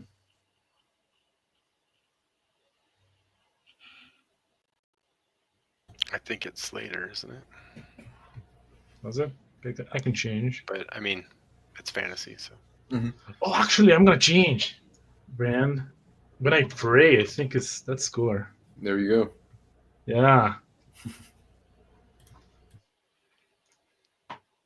So the game is gonna work. Get an extra action through a trigger, and it is as if I had rolled a 1, you know. But I can have more control over it, and it's just for firearm. I think it would make a really good scene of kind of blasting the bullet, so to speak. You know, that'll be. And ignore setback. For quickness, when I roll a single D12, it does not make a setback. Well, I think I'm legally obligated. Of course, I have to take up Yeah. elemental casting, but I think I'm legally obligated to take specialization because that's the coolest. That's the equivalent to you taking extra action when I pray as a paladin as character. So I have to specialize my magic to have my the one I put my stamp on. Yeah. So the idea here, because there we could get into a situation where you get advantage this, but the narrator says it should be under disadvantage. You should think of like kind of a balance, but you should not keep track. The idea is that in the end of the game, we can talk over like, did I went overboard or not? We can align that. But because you have this this talent, and it's in yellow because I don't know how well it works. You should consider it priority. I've got a fun one.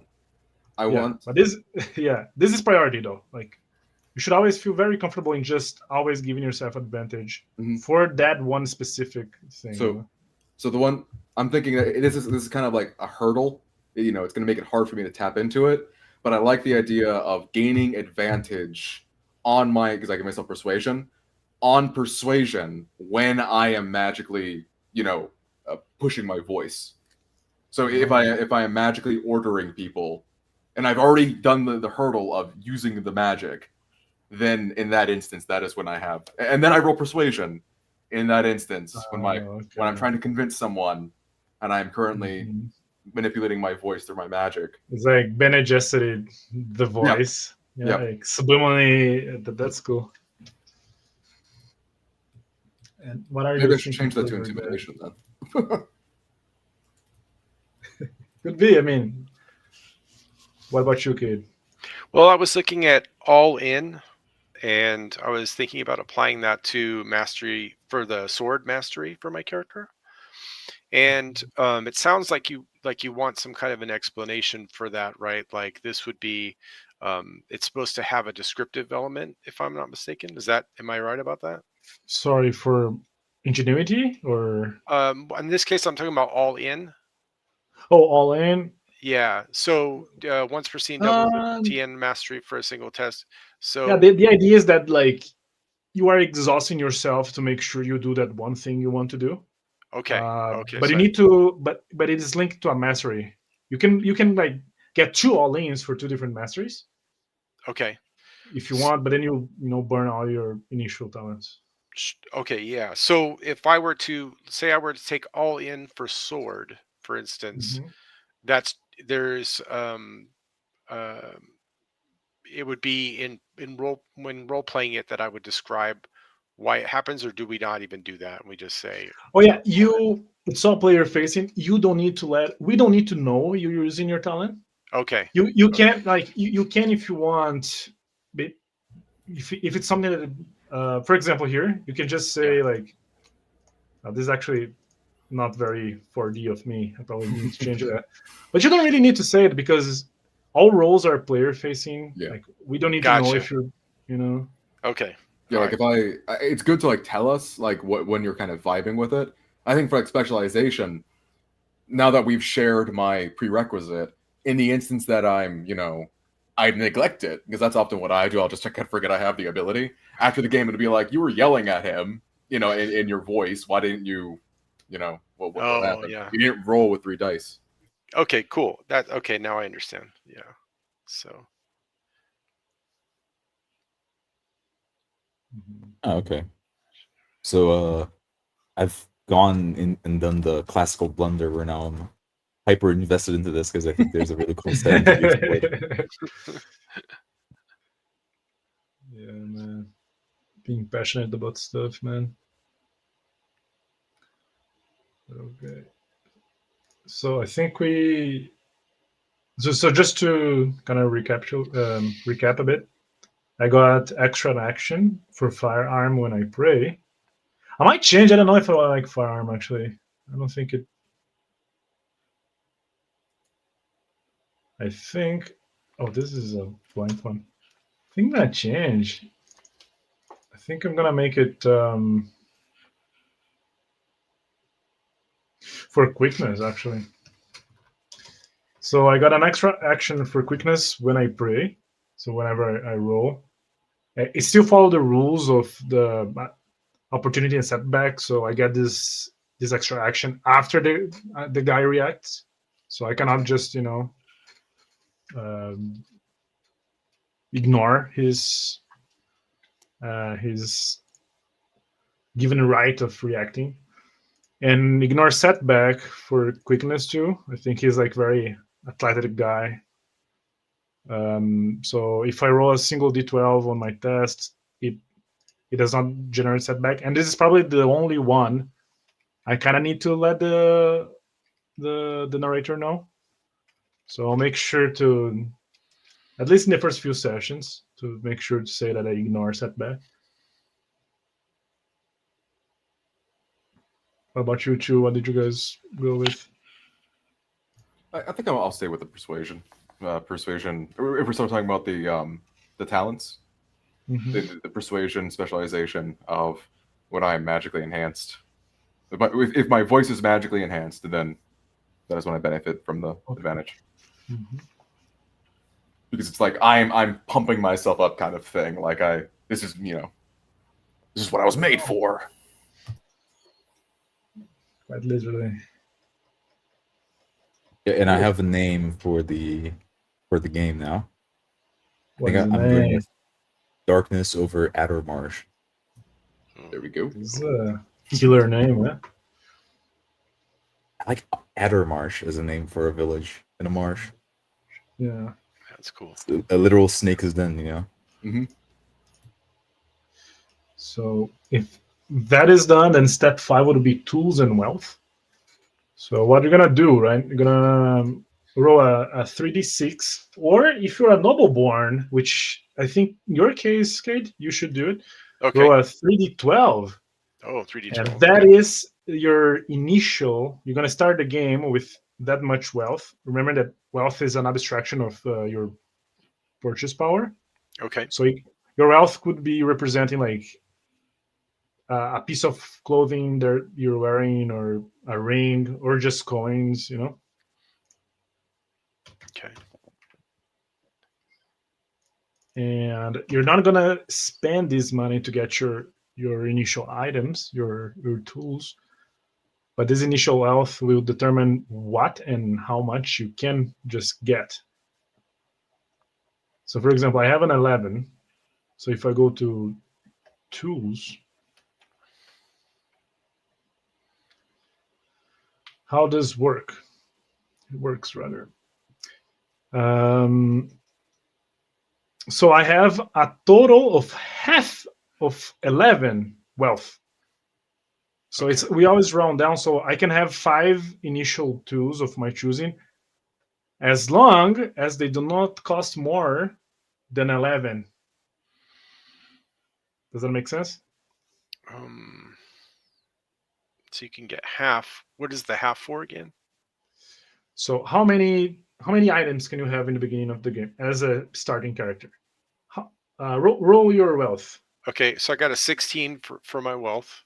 Okay, so that'll be 8. So you can have 8 initial items.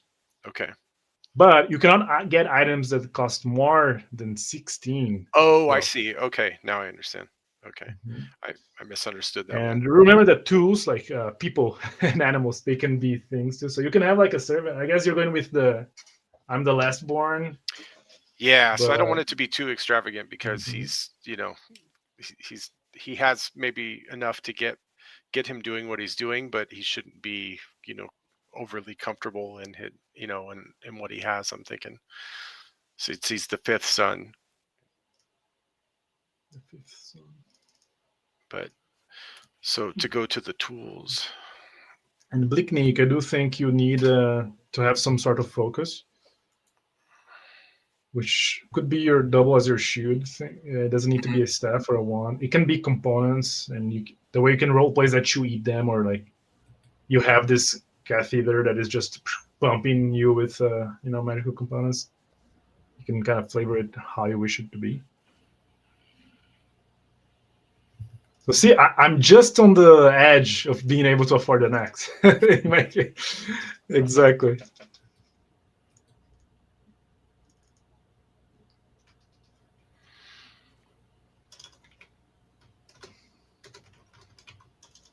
Um,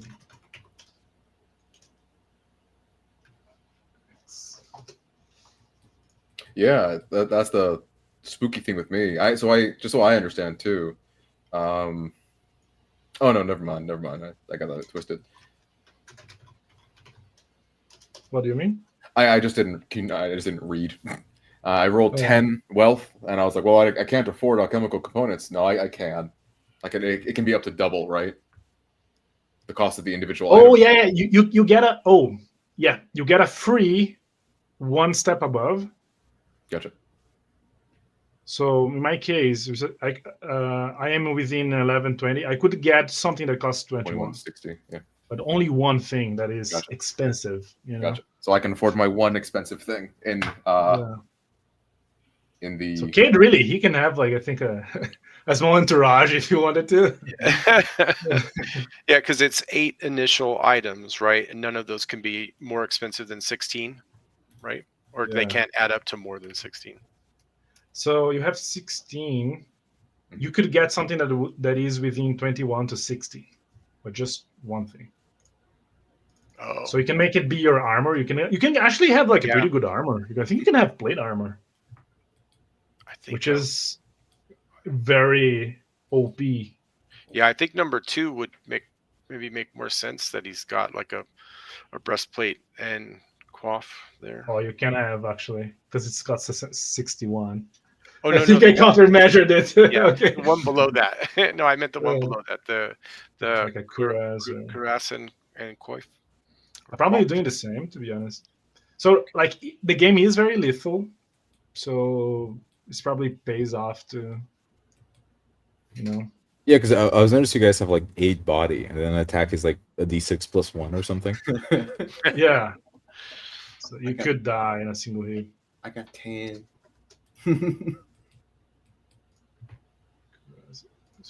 Animals. You can have a horse. So for weapon and armor, you see that you basically can write it twice in your character sheet. I have armor and weapons right next to your body and mind because you're going to be looking at those numbers quite often during action scenes. So it's organized in one corner of the page. You can just write it again, right? So what I'm going to do, for example, I'm going to repeat my cuirass here and my axe. So the damage, it is minimal damage, which is based off your mastery. So just so you remember, what is minimal damage again? You don't need to look under your masteries. You can have it right there just for convenience. And characteristics is just to remember, it's blade, it's anti-shield. And again, this is player facing. I need to keep track to give myself advantage if I fight a guy with a shield, because I can describe me hooking the shield and I roll with advantage,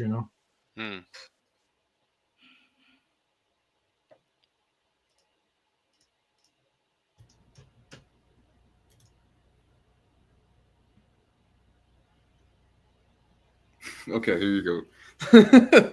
So my Apparata Arcana is externally attached to the shield. So it's the tubes streaming from my body Uh, into my shield. So when smacking the shield, it's reverberating the fucking fluids through my body, and that reverberation is what lets me, if I want to project my voice, or that's like one of the elements of it. that's dope, man. There we go. It's all coming together. Is that beyond the scope of? No, Okay. that's very much so. Yeah, Okay. it should feel a little bit like tech priesty, to be an archimage. Like you're really like glitching the system. Yeah. Would that be saying that? Would it be inappropriate to then use it as a shield? No, because it could be inside, right? Mm-hmm. Not in front of the ship where you're gonna get bashed. It can be Yep. inside the ship, so I think it works fine. Okay. I'm figuring And, that. Like, and like, if when you lose it, Mhm. you can still like I'm in go pain. about with the regular components. But the Apparata Arcana is lost, right? But you can get like regular components, send a letter to the capital and wait like 5-6 weeks for the guild to reimburse you or something. So I did put 2 points into shield. So I'm thinking that like it is the kind of thing where it's just like this hyperfixation of I know how to hit the shield and how to have it hit. So unless someone catches me off guard, they're not going to hit it in a way that'll fuck with the apparatus and my magic. They're not going to hit it and like force me to cast, unless something weird happens. Which I'm pretty sure it might. Oh yeah, But that's fun. that's what the fumbles are for. Yeah. I'm gonna get I can get a flintlock.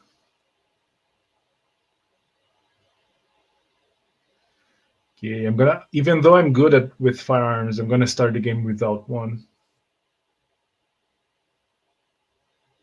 I lost mine, it broke.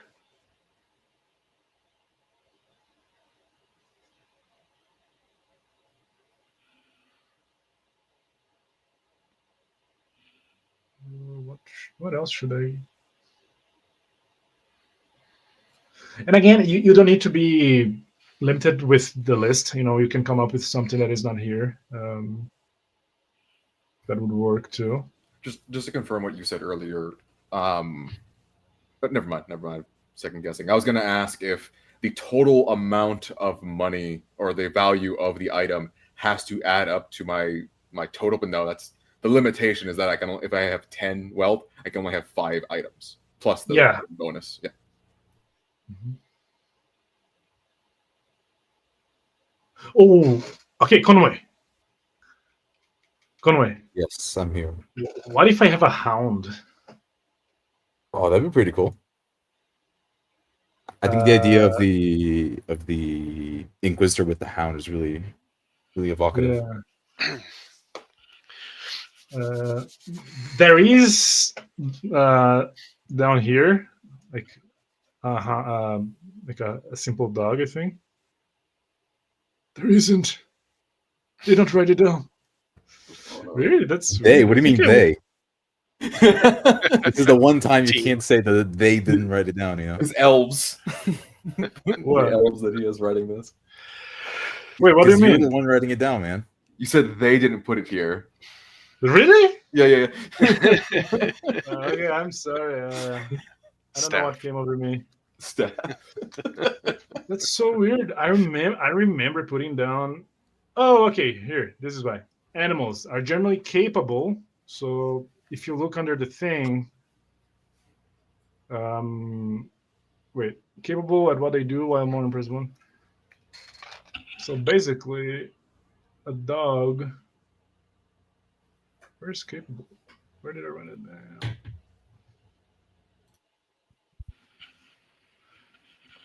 I mean, man, that's so strange because I remember writing down a dog. I think I removed it. I had a stand in.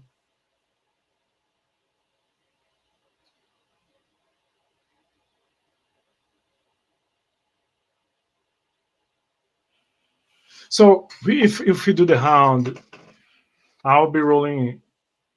How do you want to do this? Like, I roll for the animal, or do you want to roll for it? I would prefer if you rolled for the animal. I Yes. think, yeah. Though But I I'm can. not. I do I'll not probably- control it other than give it orders, but you still like narrate. Yes. Okay. Yeah, I'll That's narrate fine. it. Yeah, because it's an NPC. Mhm. And then Conway, I took a servant for one of my pieces of equipment. So with More that, NPCs. yeah. So yeah, just to throw that out there, because I figured, some kind of like a bearer or something. I was also able to take a horse too, but is a horse going to be kind of in the way, or I'm iffy on that. I tend to not take a horse, but I thought, well, it kind of makes sense in this case. So. Mhm. I know a horse would be awesome. Okay. Cool. Imagine traveling for 2 weeks. It's like minimum what you're gonna be doing, right? Yeah. Having a horse is the difference between life and death. Fantastic. Are you talking about something like a dungeon? Like, I was going to be a dungeon, so a horse can't go down to the dungeon or something like that? No, I was thinking more of the other characters. Like if they're just kicking it on feet. So. But you're a noble. Yeah, You're good with it. Yeah.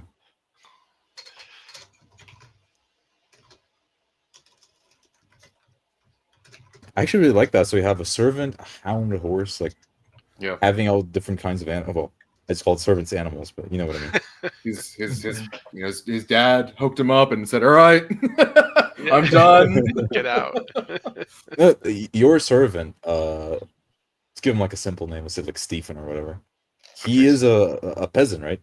So he was born, and one of his obligations is that maybe even his father had an obligation where he had to have his boy grow up with you, right? Oh, nice. Yeah. So I've known him. We were the same age, essentially. Yeah, you guys grew up together, and you were supposed like he was basically forced to go with you and like be your servant. Yeah. Because that it was really like that, It wasn't just farmers work just 2 days. No, there are like a ton of different obligations. There's a famous one where there was a guy, and his only obligation to the king was that he had to bring a geese to the Christmas supper or something like that. Like once per year, he needs to bring a goose, and if you do that, like this land is yours. Okay, that's just like super interesting, right? Yeah. So it really is like on a case by case basis. So Stephen's family are tenants, and their job basically to the landowner is to supply. They're serfs. Okay, so they're so they're serfs, and their job, in order to get this particular family's job to get that land, allotted this piece of land, yeah, is to serve the sons of the lord of the land. It could be something like that, yeah. Okay. There could be multiple obligations, like what would be cool? It would be cool if this guy was a yeoman, not really like a peasant, like a yeoman, which is basically a peasant, but instead of paying with work, they pay with martial service. Cool. So that's really cool actually, because now like the father of your servant is like a mounted yeoman, right? Like a mounted fighter. And so in that case, I'll change him from servant to mercenary then, just to be, because I think it doesn't need to be, because his father is the fighter, but he is the son of the CEO man, right? So okay, I gotcha. So it's pretty cool that like now the more adventurers of the peasants is now going out with the more adventurers of the lords. That'd be pretty cool. Yeah, I like that. Yeah, for the dog, Conway. The servant is not really fighting in combat, right? He's more of just an assistant. That's what I was assuming as well. He's just caring for stuff. And for the dog character sheet, I'm gonna get like the competent man, but of course I'm gonna make it so its mind is one because it's a beast, because it's good at being a dog. So basically, just so you know, like his profession is dog, so he's 16 for dog stuff. I'll give him advantage for like smelling and tracking, but that's it. Yeah, and 3 base damage because teeth. His name is Best of All. Oh, that's really cute. Now, are we going with like Steven for your? Yeah, I just wrote down Steven because I felt that was a great name for the servant. For my character, I went with Edward. I didn't get a surname yet, so. Oh, I gave my guy name like Augustus, but I need to think of a last name as well. I mean, we're talking like Tudor era, so you only really have a surname if you're a noble, and it's probably the same name. But I probably have like my profession. You'd be like a Miller or like Smith or something like that if you were a peasant. Or maybe I guess more of an Italian thing, but named after the region I'm from. Oh, that could definitely be a thing as well. Yeah. Oh yeah, because you were an Inquisitor, right? So you came from. I mean, I have ties. I work for the church. Yeah, that's really cool. Is your character associated with one of the saints, Nicholas? I think he's more pious towards one in specific. Okay. I don't know which one, but I might flesh out the character a bit more later on. Are you thinking of making something like with a link with your guy, or? Yeah, that'd be cool. I was just thinking if it was a saint, then you could be like Augustus of whatever. Oh yeah. Oh yeah. Like I named myself. Oh yeah, makes sense. I went with simply Tobias for my name, and I like the idea that like some of the other regulated alchemages, like quote unquote, have the surname of like the Latin of their thingy. So simply just Sonus, like. Oh, that's really cool. As like kind of like a mark. Like I could show you my actual brand, or I'll be more formal and be like, I'm one of these. Okay, that's cool. And I think, well, the last step is name, ironically, because I usually think the name is like hardest part, for last. And I think we kind of did that. We've done that. Been there and done that. Okay, Augustus. I think it comes from like a place. There's one part of town called the Thinwood Valley or something like that. Maybe they have like really thin trees there, so it's just like it's just thin wood. There we go. I like it. Yeah, he's melancholic, by the way.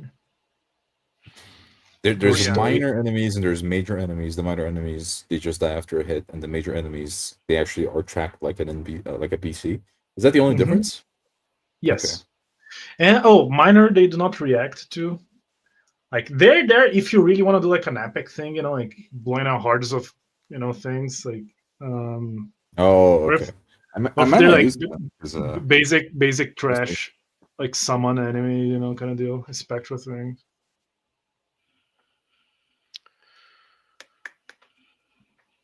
It is kind of meta for the narrator. Like you need to know, like is this guy important or not? Yeah, well, it is what it is. I think it's useful because you can choose to use it or not, right?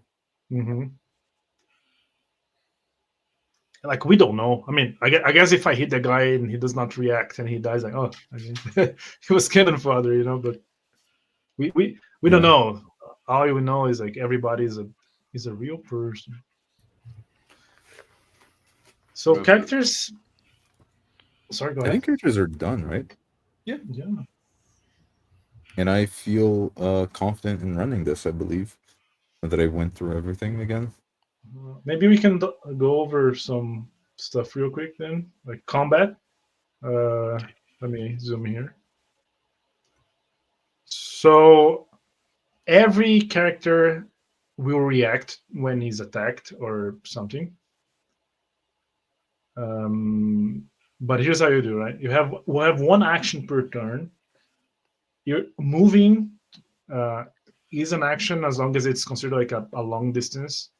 Like if it's just like 3 steps to do something, like does not consume it. Engaging or being adjacent means being directly in front of the target. So distance is basically you're either adjacent, it's near, or far. Okay. And Conway will say, "Oh, he's far away," or something like that. I know it will take me a turn to get to him in mechanic speak, so to say.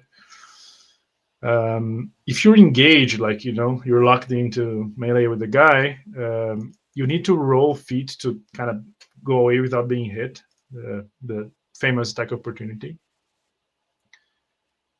Your damage is 1d6 per damage source. Okay, the minimum is equal to the master rate that was used in an attack.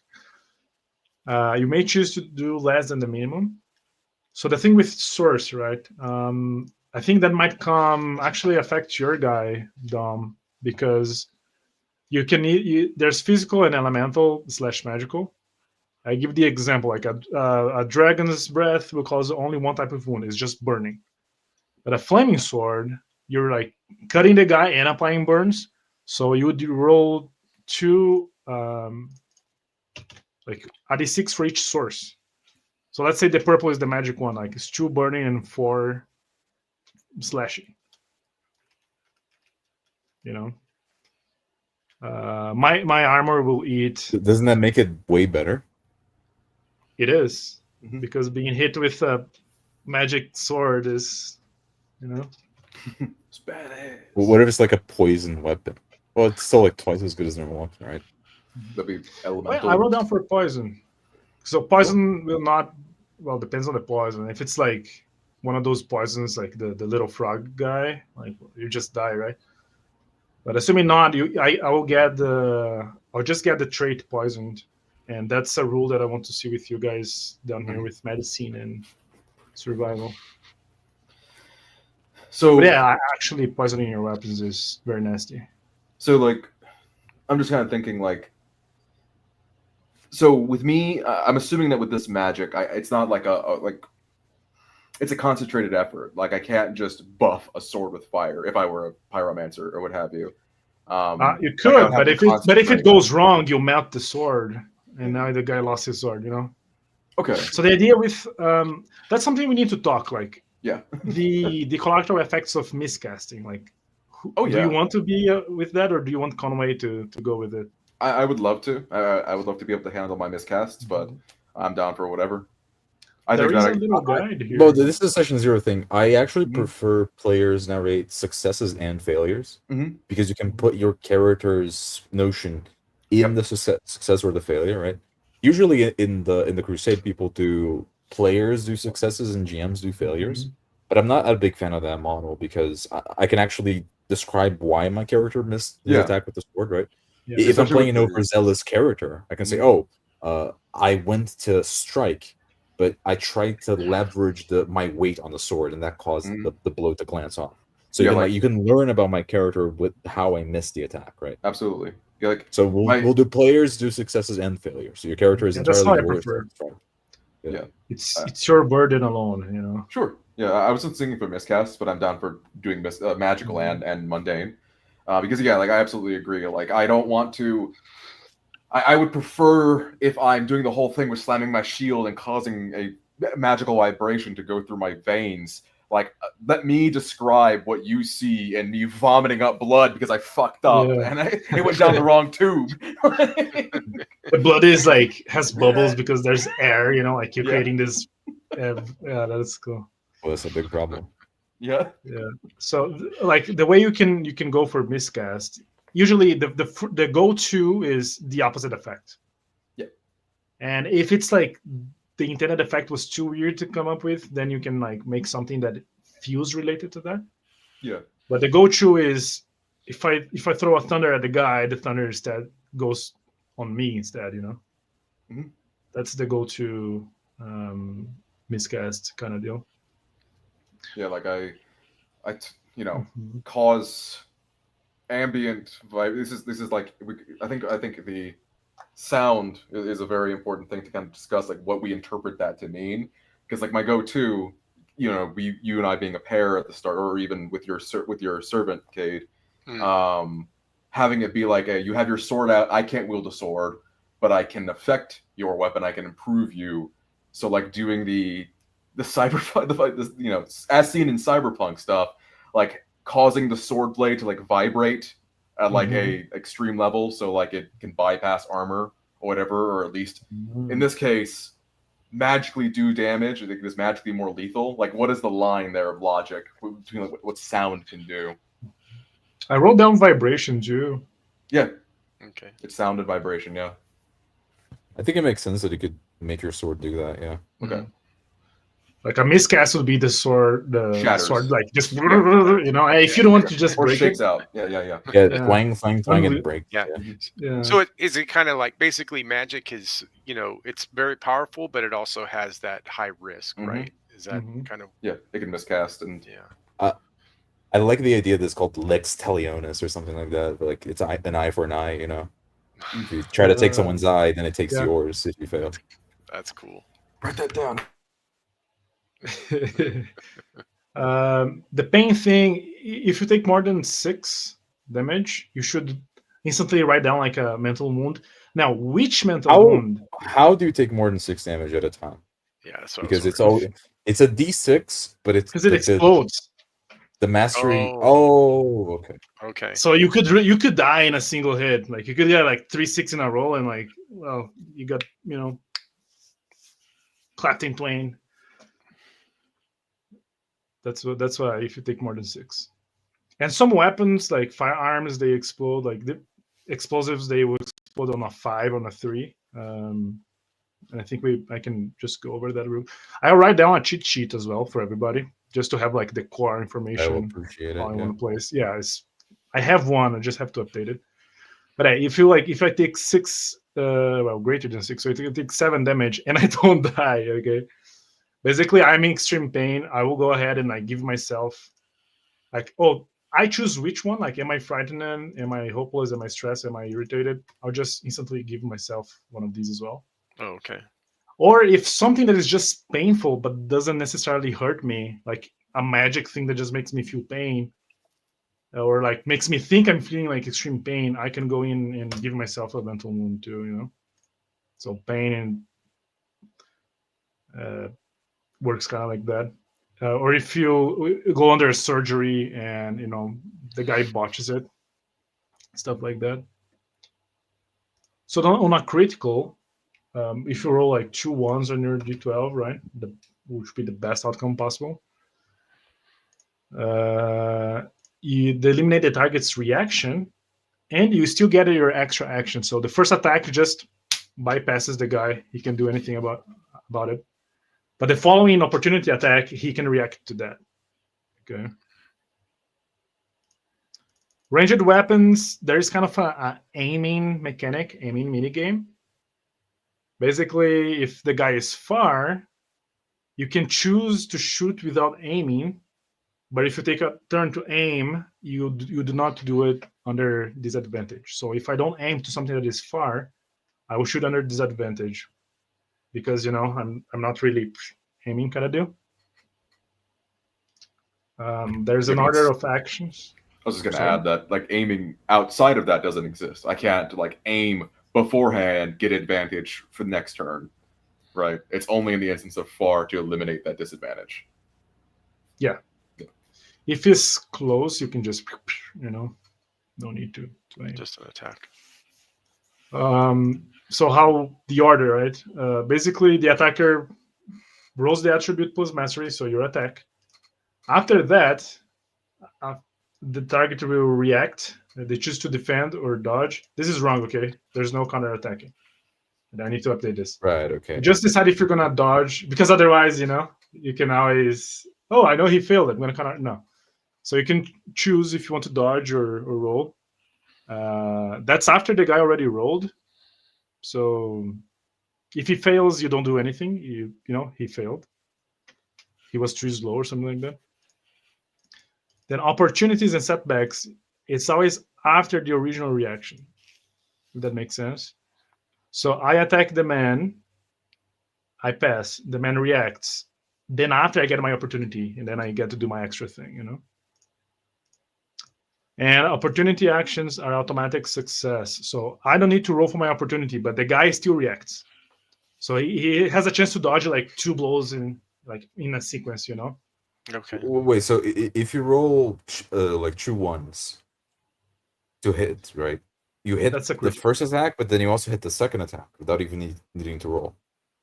Yeah, you just like, Okay. you know, but the guy still reacts, so there's still a chance for you to, because we can The get second one.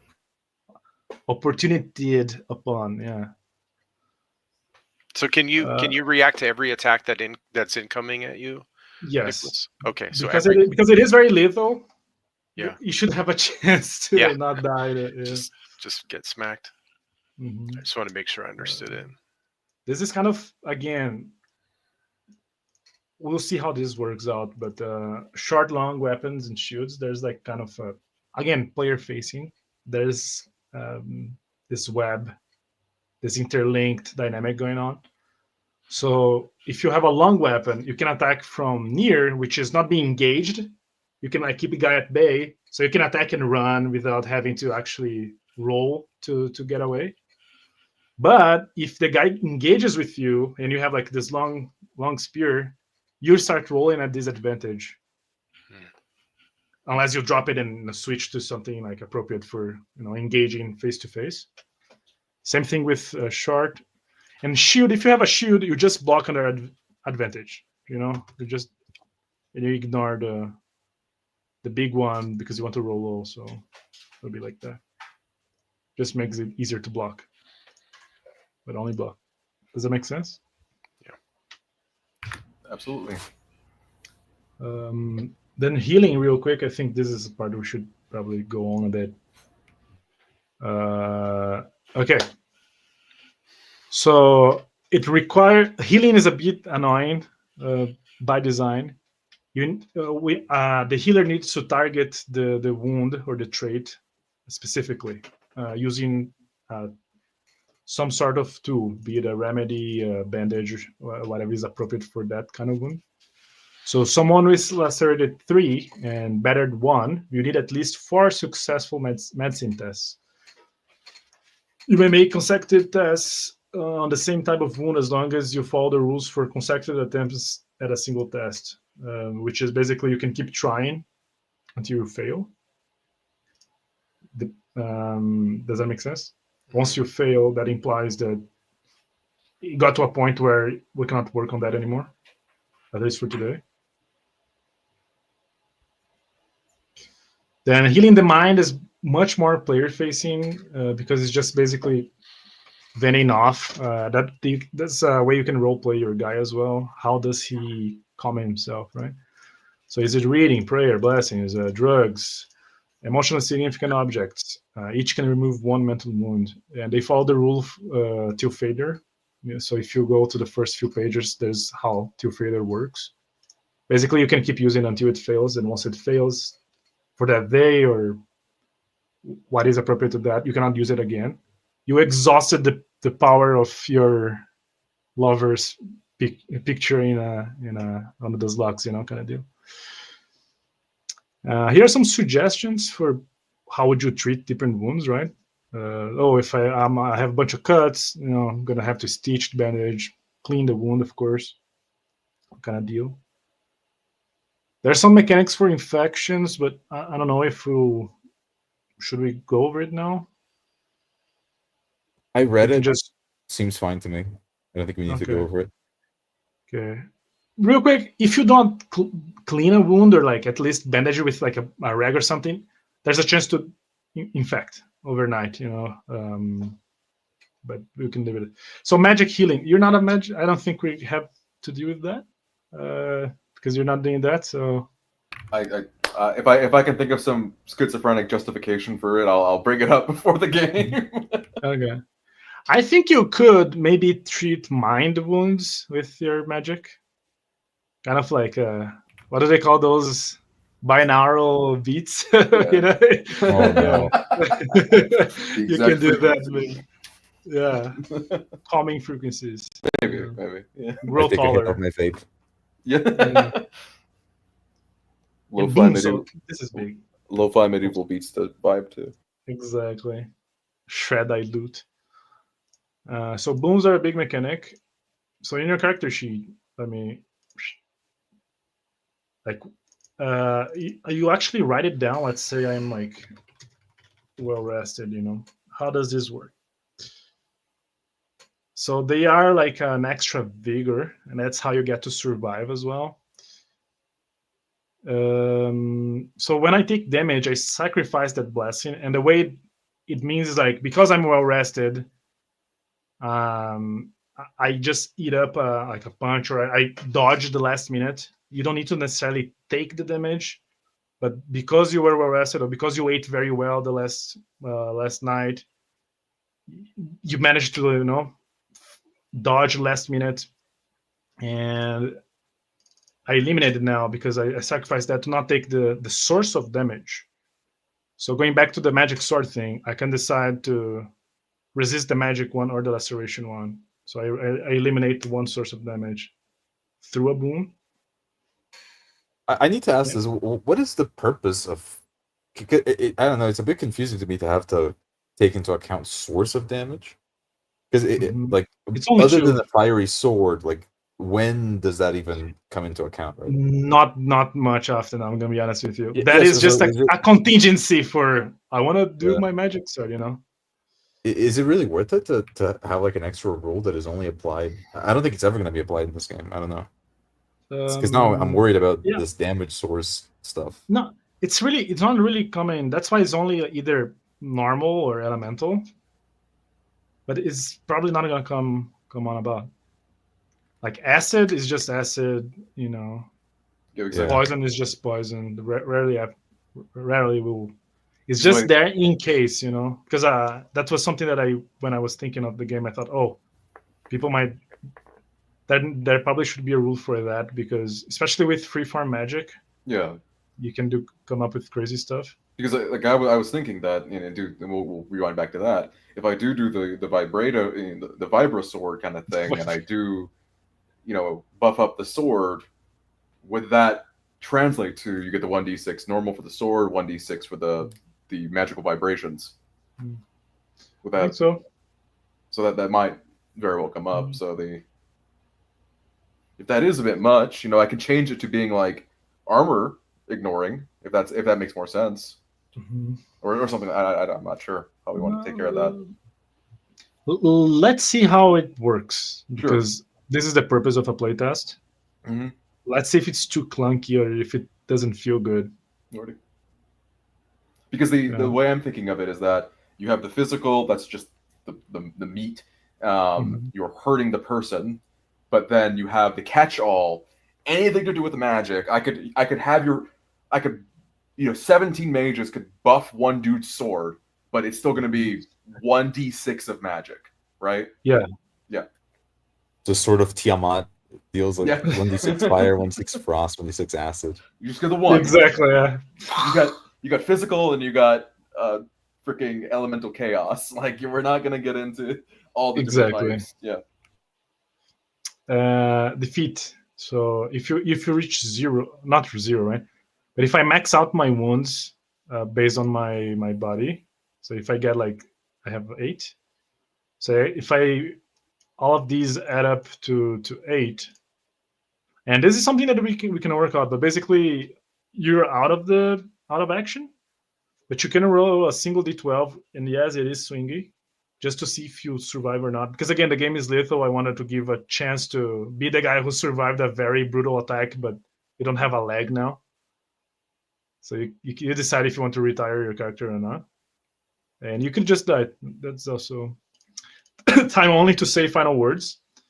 And I did think of changing time for one last action, because I think it's cool. Like the mage is like, I'm taking it with me. It's so maybe that that could be a thing too. And maybe it could be a body test. Like if you pass a body test, then you have time to do one last action or something like that. Oh yeah. Yeah, it's cool. No, you choose either body or heart or something like that. Oh, maybe it should be interesting. heart actually. Yeah, it's hard. It's your will, right, to stay in this world just for 1 second more. Yeah. Okay. Social standing, no rules. You just role play your social standing in the world. Just role play. Can you imagine? So this with the poison, this is especially for the narrator. How much? Not actually for both. Like, oh, if a lightning, just natural lightning hits me, there's some rules for that. I'll let you read enough. I don't think I need to go over these. They're very straightforward, like how long can you go without food and stuff like that. Or if you fall, So illnesses, this might be part of it. So the infection, right? It will work like this if you get like some infections. It's either a physical performance or mental performance. By imposing disadvantage and a trait. So roll body plus arm to overcome it. Okay, this is wrong. Yeah, This is what do you wrong. mean This arm? should be innate. Oh, innate. Yeah, okay. should be innate to see if your body your anti-carps, they just work. If your white cells are working. I'll send you guys the updated version. I don't think we'll get to this, but if needs be, there's some rules to I'm gonna build a house. I'm gonna build a new stuff like that. I don't know. Okay. Anything else? I'm liking it. Anything else maybe that we should go over? Like Not for me. I think connection stuff. Yeah, sorry, Conrad. I was just thinking go first. about the connections for the characters. Now, maybe we should talk about that, or just to kind of. So will I know Augustus? Will I know Tobias at the start of it? I think so. Yeah. Okay, so what is the dynamic exactly? So I know that Augustus is, he's being sent to check this out. And maybe he contacted the guild just because it's useful to have, magic. Hey, I need someone. This is like church affairs. Send me one of your guys. They send like Tobias, and what is with, I forgot your character's name. My character's name is Edward. Edward. Yes. So I was wondering if maybe Edward already knows Augustus, and in conversation finds out that something is happening, and so he essentially bothers you to go. Pesters Augustus to let him go, and he doesn't know Tobias yet, or maybe he only knows him in passing or something. If you're noble, I think I know I know of your family, right? Okay. Yeah, that would make sense to me. Okay. Maybe. Yeah, I think we can, when we start the game. I guess we'll start on the road to the place already. I think we can skip introductions. Yeah, me too. But we can say that we just met, because we don't know each other. Like, yeah, we as players, we don't have character interactions, right? So it'll be good to find a midterm of, I know you, but I don't really know you. Like, I like that. It would be kind of like our Pathfinder game, where like we had the basic idea that you guys rescued me, but we just like did all of the dynamics of characters like in the moment, right? Awesome. As soon as it starts, we're role playing and we figure it out. Yeah, we all have a reason to be prejudiced against each other. We all know where we come from, so we're gonna have our own, like, oh, he's the son of a noble, whatever. He's the crusader hunting me, whatever. Or not hunting me, but we'll go in with the prejudices and then explore from there. So do we want to go that Augustus contacted the guild, the local guild, alchemical guild, to, I need a guy, or no? I like the idea of the church being affiliated, and the church being the one who got the guild involved. Maybe I don't fully like it, but like whatever.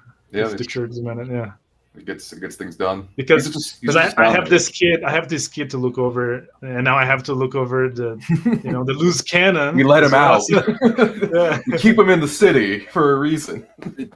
I am thinking to myself right now, like, why would they send a member of the church, and why would they reinforce him? Maybe they fear. They have reasons to fear something. Yeah, that's what I'm thinking. Maybe the they know. I was thinking that maybe instead of the Reeve just disappearing and never showing up, instead like his restless ghost came back and spoke of great evil and then just dissipated or something like that. Cool. Like Oh, Daggerfall yeah. kind of deal. Yeah. Oh yeah, like Daggerfall, yeah. Yeah, yeah. Like the Reeve never returned, but when the Lord was in his study by himself, he appeared in the mirror alone and spoke of great evil in Adlermarsh,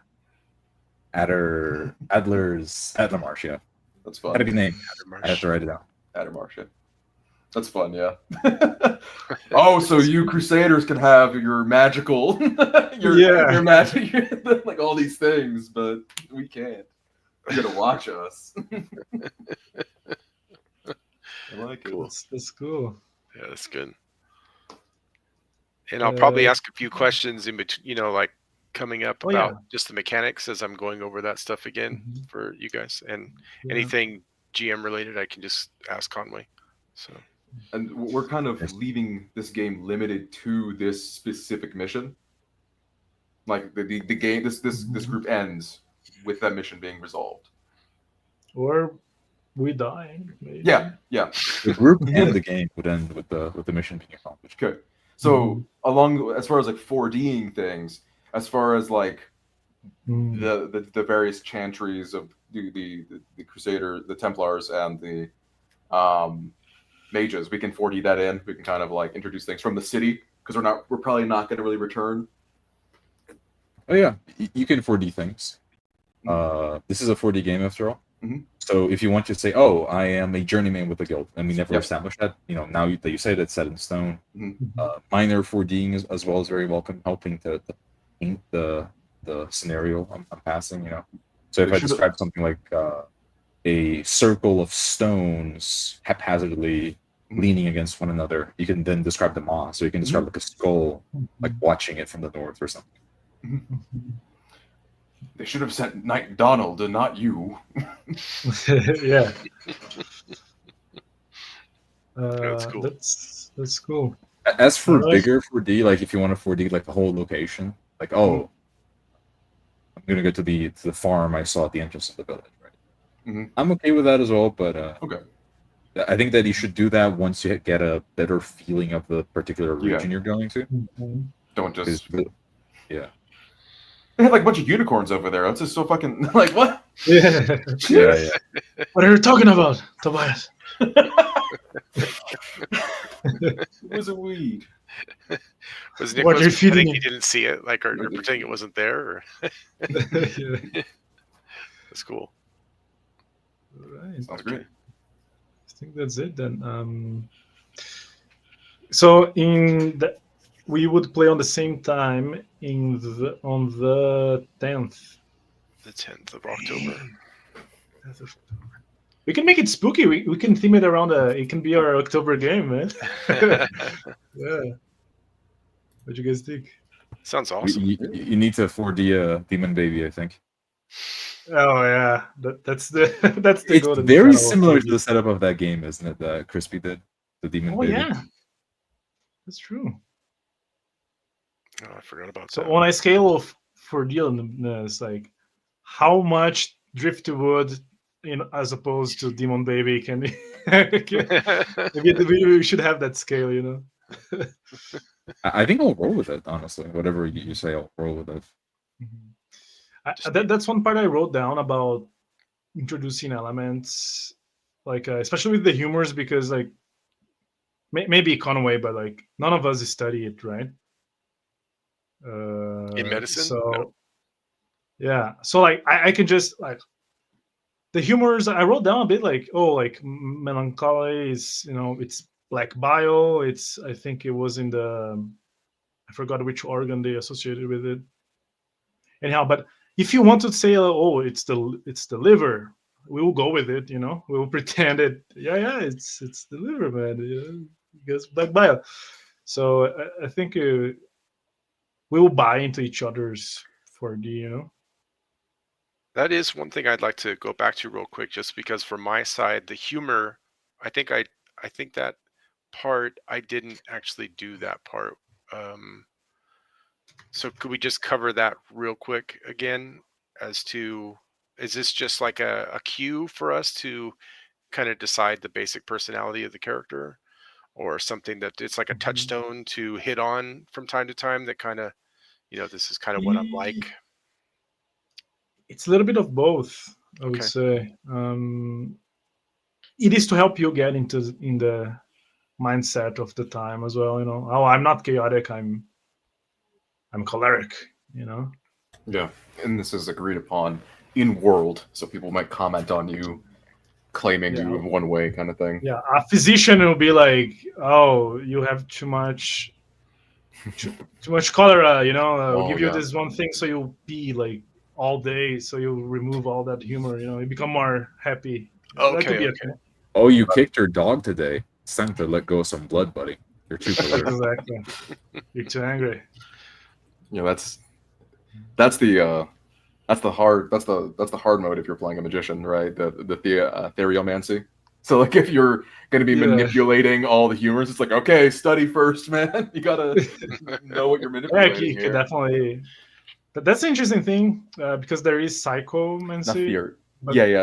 Somato. Then you have soma. So there is like, I don't mention like some masteries they have like this intersection, right? And you can totally 100% play with that. One thing as well for you, I guess, let's final talk about mechanics. For magic users, for casters, you can use a non-magic mastery for a spell, but it's always under disadvantage. Yeah. So that is like the ultimate, I'm improvising magic here. This could go terribly wrong. Yeah, that would be if I get my apparatus stolen, then I can be like, right? No, like, so you have shield. What are your masteries, for example? My masteries, we have persuasion, empathy, echomancy, religion, shield, athleticism, quickness. Yeah. So quickness. Let's use quickness as an example. You have dedicated arcana, right? Which is echo and what was the other one? Just echo. That's my only arcana. Yeah. So when you use your echo, you roll normal. Just 2d12. Maybe if you have a talent, you do the thing. But let's say you want to improvise a spell with quickness. You want to do like this Jedi speed thing. Okay. You can use quickness for that, but it's always going to be under disadvantage because you're kind of improvising a tech that is not established. If that makes sense. Yeah, that would be. Would that be more of like a player trust thing? Well, like, well, you said improvising a tech. Oh, okay. So you're saying that I could use my mastery in echomancy instead? No, just for a spell. Oh, for a spell. Okay. You're not doing sound magic. You're gonna improvise something with quickness. So it's just raw magic. You can use that mastery. Can you then your brains and your quickness for that quickness spell? But it's always gonna be under disadvantage because you're doing something that you're never trained on. You don't have the appropriate. So it would be a mastery. It would be a quickness mastery test, but I am instead using my echomancy in place of that normal, echomancy or the normal quickness roll, right? You're using your brains instead of your feet. Yes. Yeah, because it's a magic.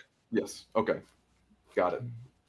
But it is treated as you're just like jury rigging something that is not meant to work, But it would be normally in what I would use for quickness. Like the goal would be related to my quickness. Like it's a quickness test for the most part, right?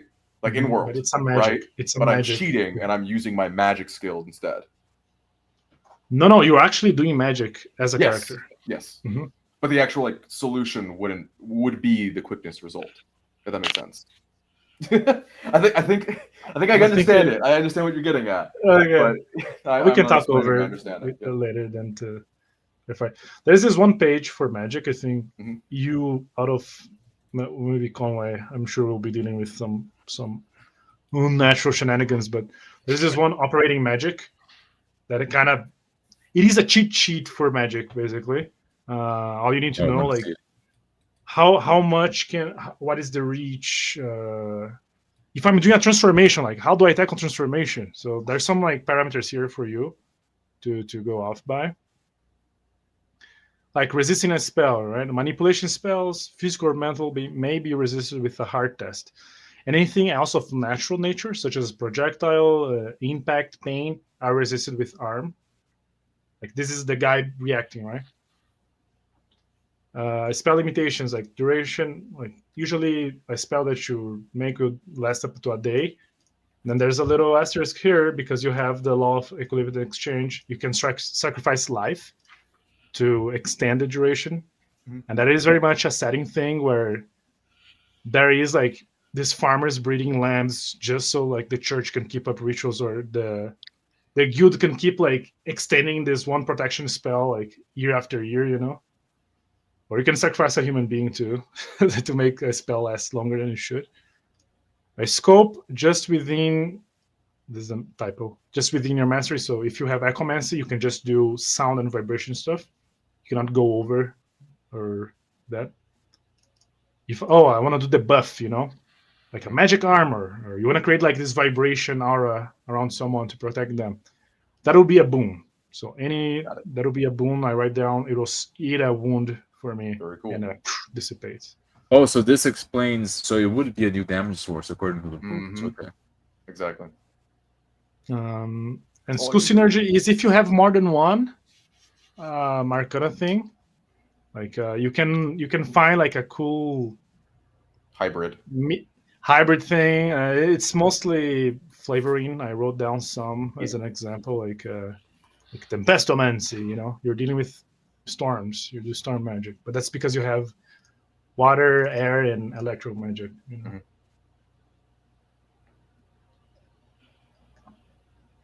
And using non-magic masteries for a spell makes it as always under. That's I now understand it. So in the event that I had lower sound magic than I did sword, right? I could use sword in place of it at disadvantage, but I would still use my mind. But it needs to make sword magic, though, is it? Yeah, it needs to make sense that you're using a sword. Yeah.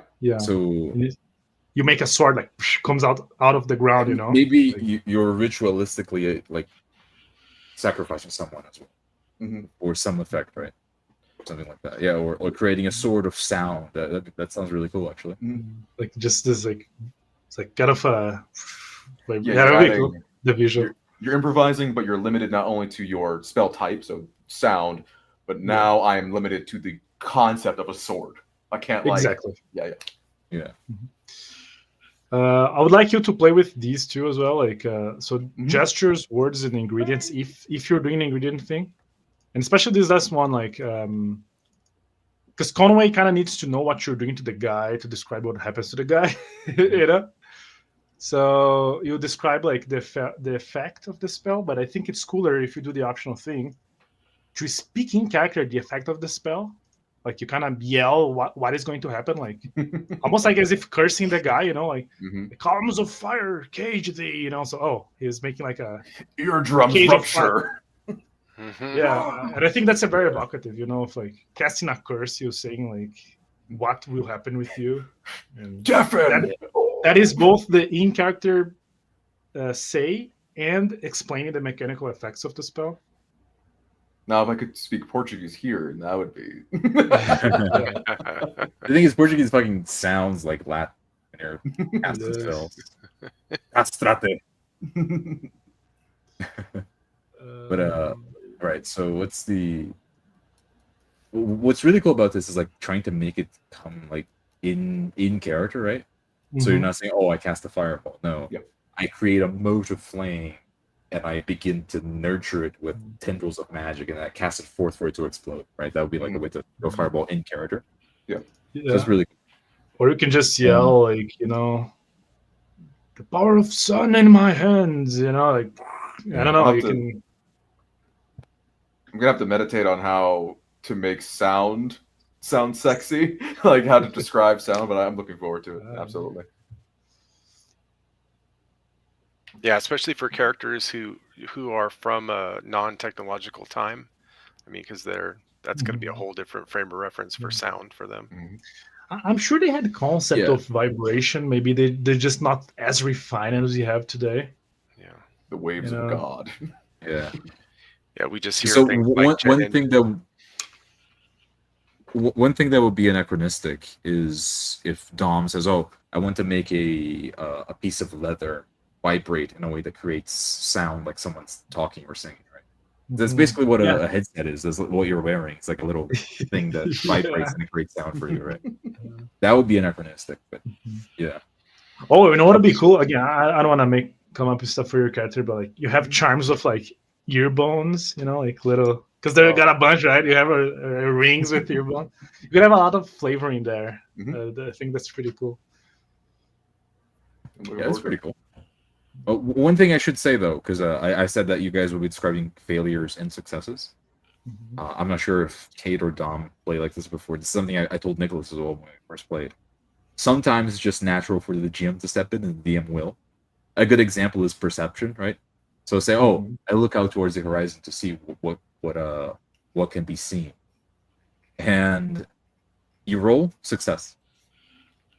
What now? You know, is the player going to describe what they see? No, sometimes it's natural for the GM to step in and describe it.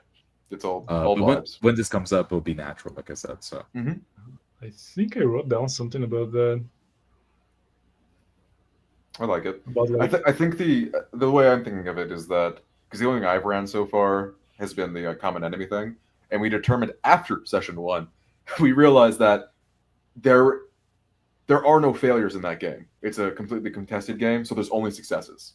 So you describe, whoever succeeds describes the outcome. But in this case, with it being an extreme, it's similar. You would, it's the player describing successes and failures. That's an extreme power, but leave their. That just means that you have to be more conscious of the GM interjecting, as is necessary. Oh, a side note, while I was looking for the thing, mounts. So it's separate. Like if you're riding your horse, your movement is separate to the horse. So you can make a horse go away, but you can still attack and do your thing. Okay. Yeah, because you can't move and then attack on the same turn. The turn is a single action. Yeah, right? but because you're on top of another creature, it's considered separate. But yeah, I can find it in now. But yeah, we'll go with. We'll feel it. Okay, we'll feel it. Yeah. Okay. Like after we play this first session, it's gonna feel natural, I suppose. Mm-hmm. Yeah. I am sort of getting to my time, Nick. I have to. Yeah, no, same. I need to go to bed. So gonna be any final words? I'm excited. Thanks for the help. Yeah, excited. Oh man, sounds good. Me too. We need to wait for 2 weeks for it. Damn it. I know. Yeah. In the meanwhile, you can find character art or draw your own for your guy. You can soak into the aesthetic juice. But okay, thank you everybody for whoever survived the grinding. We'll see you guys later on, and have a good night. Good night. See y'all. Bye.